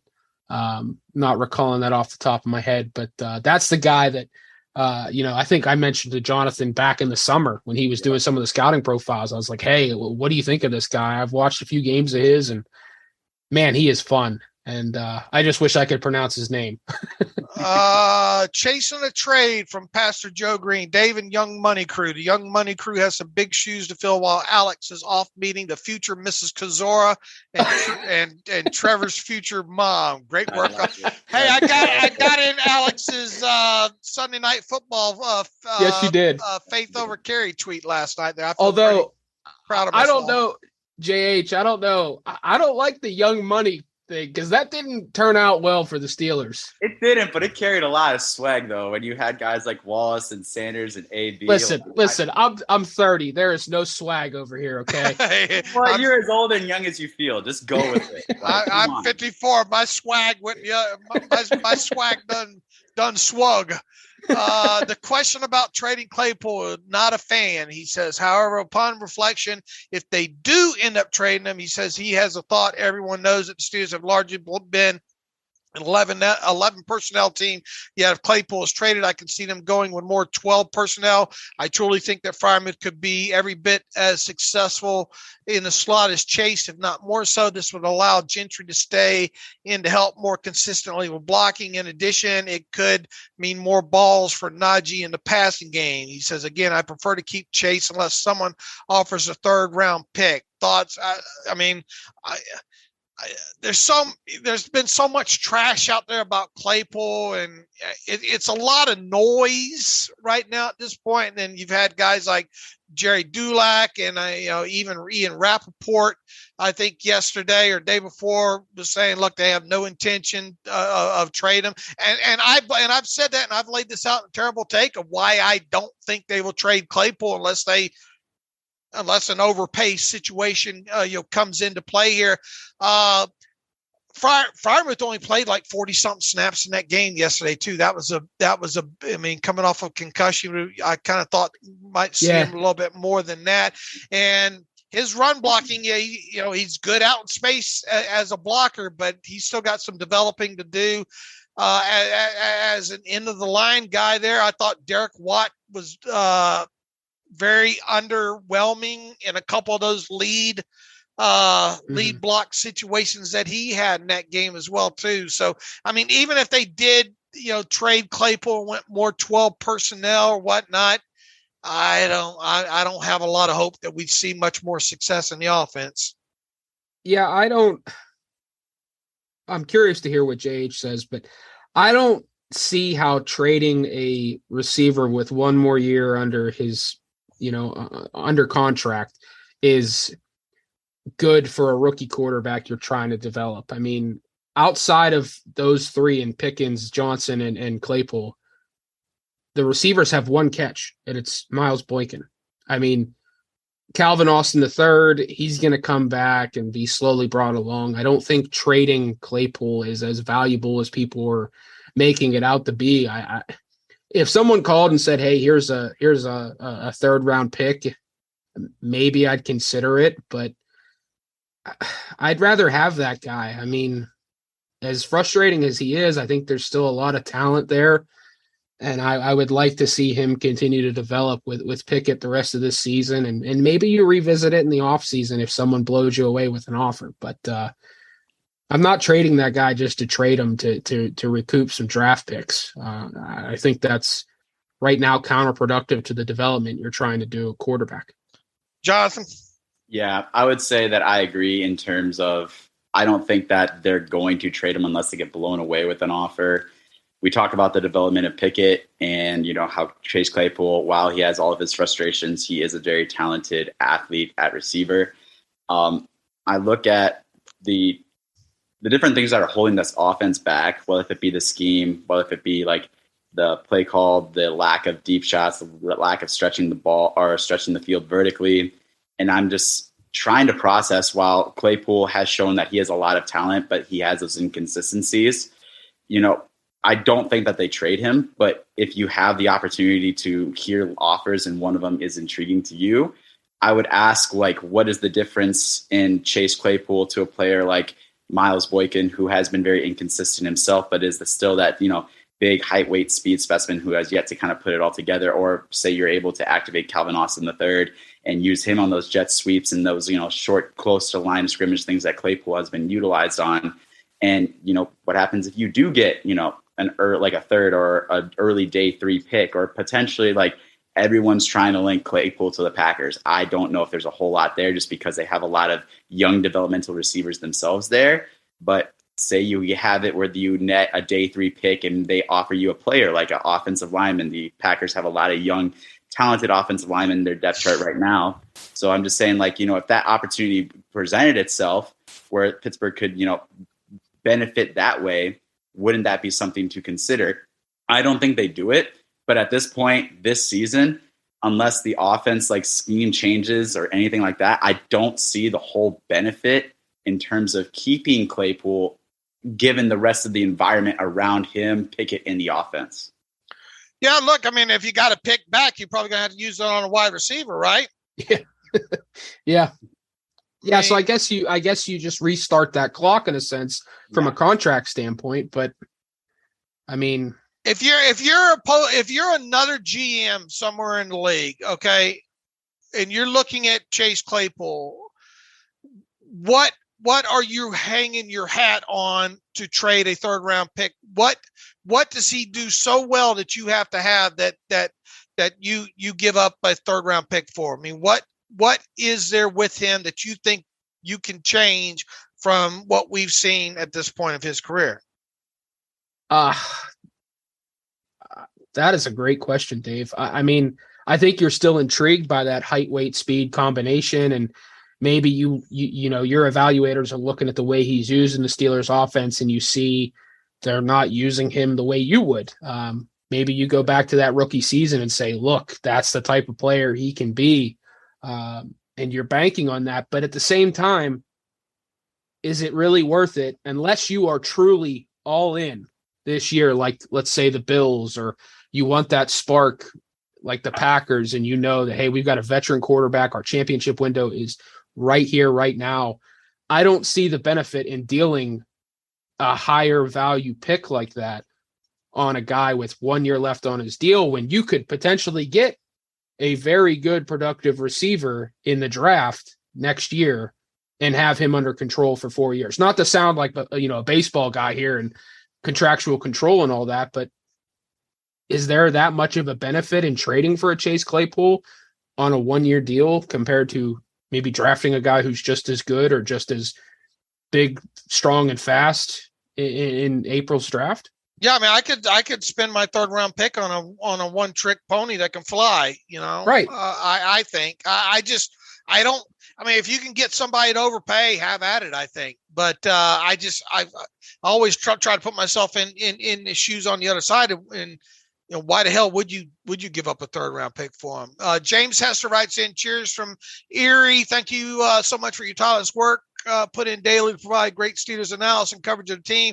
My question is this: being 7 games into the 2023 season after playing Miami, who are 5 players you've seen positive growth from this year currently on the Steelers roster, and what do you think are 5 positions on the team that each of you think should be prioritized in the draft and the free agency next year? Dave, I think you need to start a segment on the podcast akin to old Casey Kasem radio segment where you talk briefly about former Steelers player, game, moment, in your own stylized version.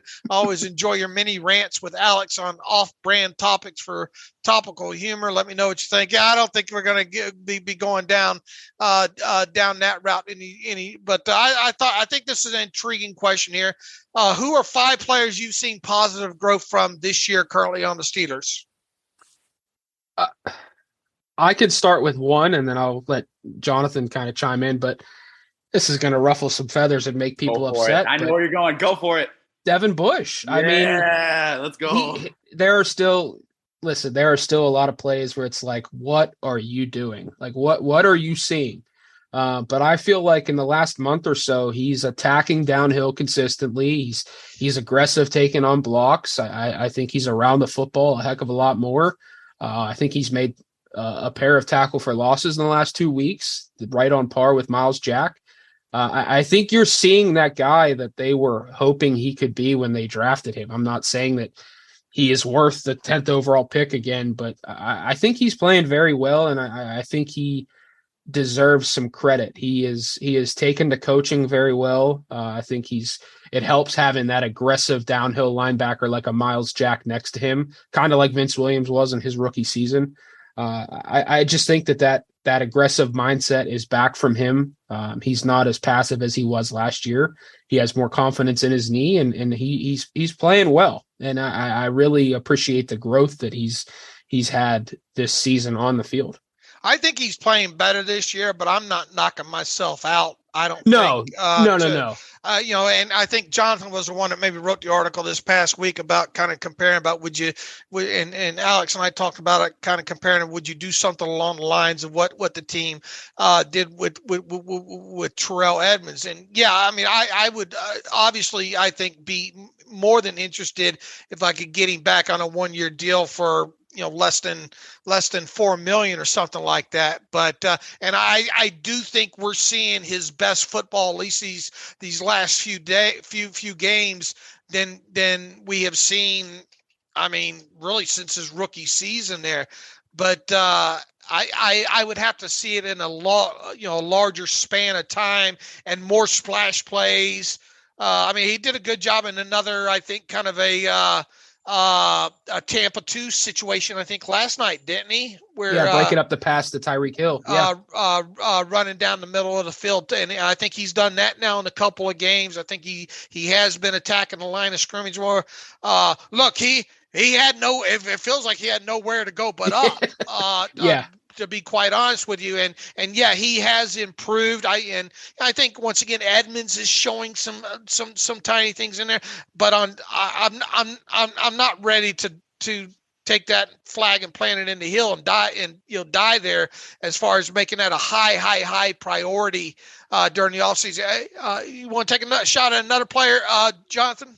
Yeah, so Devin Bush was one guy that I kind of figured that Josh would go for. Another one that is interesting to me in terms of what he's shown thus far and kind of like intriguing in what he could be going forward is tight end Pat Freiermuth. Like last year, his average depth of target or his average yards per reception was very low, but he was very much a red zone monster in terms of coming down with 7 touchdown catches.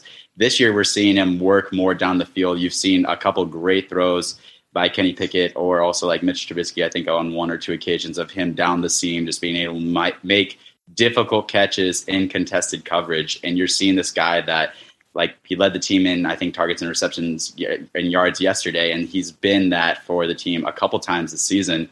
Like if the offense can ever get to a point, maybe if it be down the stretch this year or potentially next year, where they open things up a little bit more, you're seeing a guy that could probably be one of the top tight ends in the league in terms of what he can do as a receiver. And he's not like bad as a blocker either. You've seen development in terms of his inline blocking and blocking, when he split out as well too.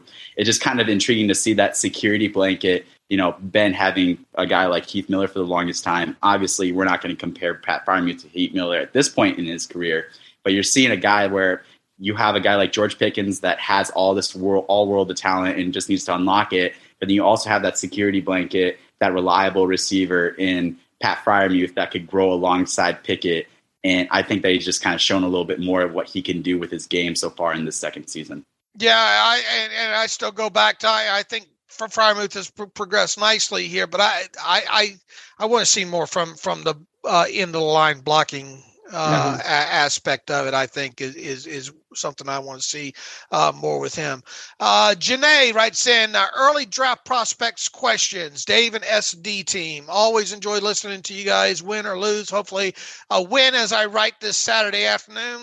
Sorry, Janae. First, love to hear Jonathan's thoughts on 1, top offensive line that excel in the run game, looking for pancake men. Number 2, Peter Skoronski out of Northwestern. Can he play left tackle or is he a left guard? Number 3, Olusegun. Oh, there Lord. it is. There it is. Olusegun Olatimi. All right. Teeny. And Ryan Hayes out of Michigan is a question. Number 4, Nick Broker out of Ole Miss. And number 5, John Michael Schmitz out of Minnesota.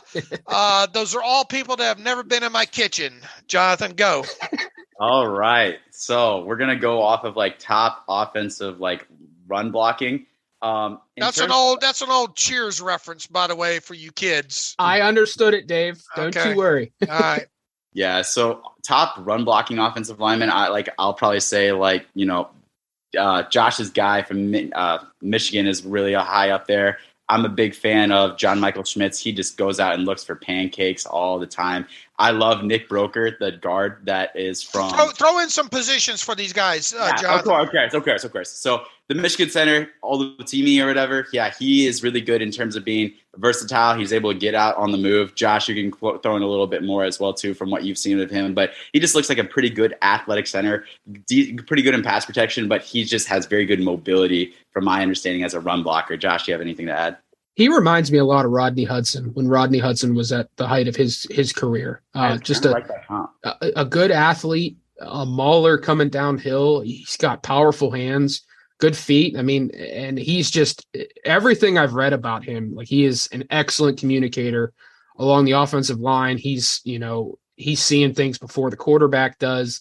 That guy is just an awesome leader. That to me, I don't think he's a first round pick. I don't know that he's a second round pick right now either, but you get that guy late day too. I think that's a Creed Humphrey type pick where he can really rebuild an offensive line on the fly. All right, roll through the rest of these quickly, Jonathan, because we're close to a two-hour mark here. Got it. Yep. So then who I would bring up next is John Michael Schmitz, the center from Minnesota. He's the guy that I would kind of compare to a little bit as Creed Humphrey, much like Josh referenced. He has very similar size. He has very similar frame. He's a pretty similar athlete, like not the highest end athlete, which is probably why he fell to the second round, but he's just so sturdy. He has great anchor, great hip and knee flexion. He's able to sit into his pass protection well, but as a run blocker, the Golden Gophers are a very good running team with Mohamed Ibrahim and a couple other backs they have there, and they often follow John Michael Schmitz wherever he goes. Like, he goes out with an absolute intention to pancake people. I just love his body positioning, being able to get reach blocks, being able to climb up to the second level, being able to work out in space. I'm a big fan of Schmitz. I don't think that he would be in play in the first round, but if he's somehow there in the second round, I think he's a guy that you really have to stare down with the crosshairs as a guy that Pittsburgh would be interested in. Nick Broker, the left guard from Ole Miss. So he played offensive tackle for this first three seasons, but then kicked inside the guard just because of based off the recruits that they have there. But he's a very, very he's very good in terms of his technique. I love him. I think he's probably one of the best run blockers in this class too. I think that the way he's able to get body position, he does a very good job of working and being able to create off steals in the run game. You see Ole Miss with the running backs they have, Zach Evans, Judkins, they often lead up by his side. He's a very effective run blocker. And from what I've seen, not the highest end in terms of caliber of athlete in pass protection, working with quickness, especially on the interior, but he does very good in terms of mirroring, being able to work side to side and being able to stay in front of his man. So I've really liked what I've seen from Nick Broker. I think that he'll probably be a day two prospect, and he's one of those guys that's going to be a multi-year starter on the offensive line. You want him to play more inside rather than outside, but he can be capable of playing outside based on his previous experience there. And then Peter Skoronski for the tackle from Northwestern.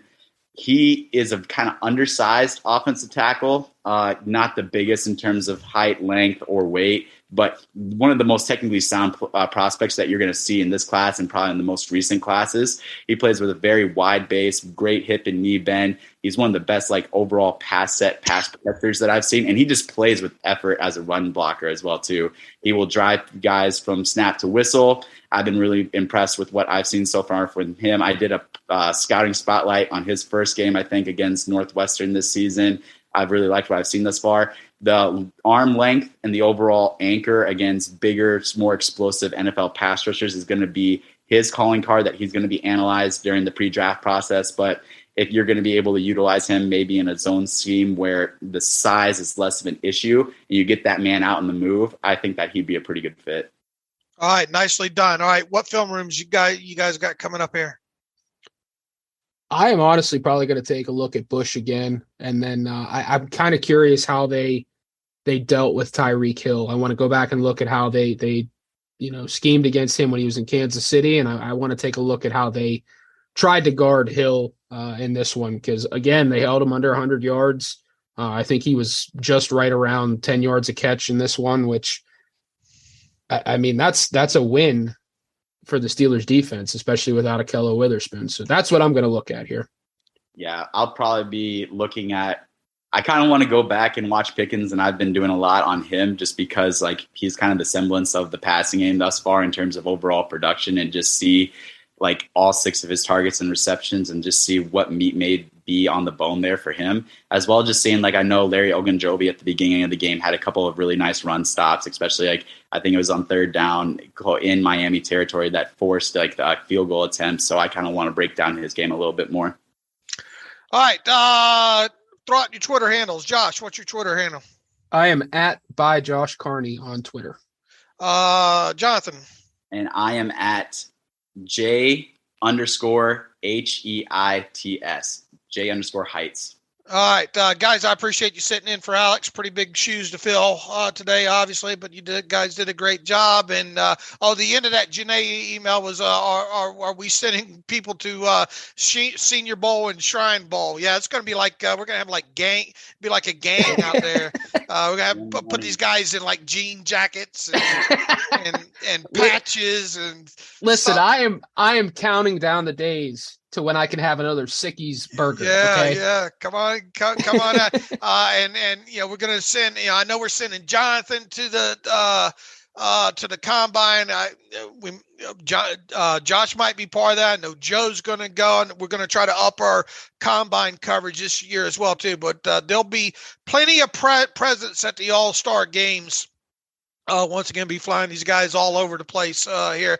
Guys, I appreciate you sitting in for Alex today. And, at some point, obviously, you guys will be back on the show again, maybe sooner rather than later, but most definitely. And catch out Jonathan's stuff every Saturday morning where he previews, prospects to watch before the college games. That helps people like me that aren't in tune until the Senior Bowl rolls around, kind of knowing who's the who and all like that, and kind of games to pay attention to on top of that. So until Wednesday, when Alex will be back with me, you can follow me on Twitter at Steelers Depot. Follow the show at Terrible Podcast. Obviously, follow Alex on the show at Alex_Kozora. If you want to donate to the cause, SteelersDepot.com. Hit the donate button, upright navigational bar. Also, if you like an ad-free version of the site, SteelersDepot.com, hit the ad-free button, upper right navigational bar. I've had to do so much talking on this show now. I'm going to have to get some hot tea or something here. I'm definitely going to need another cup of coffee here. So in the meantime, as always, thanks for listening to the Terrible Podcast with Dave and Alex, and today, Josh Carney and Jonathan Heitritter. Good day.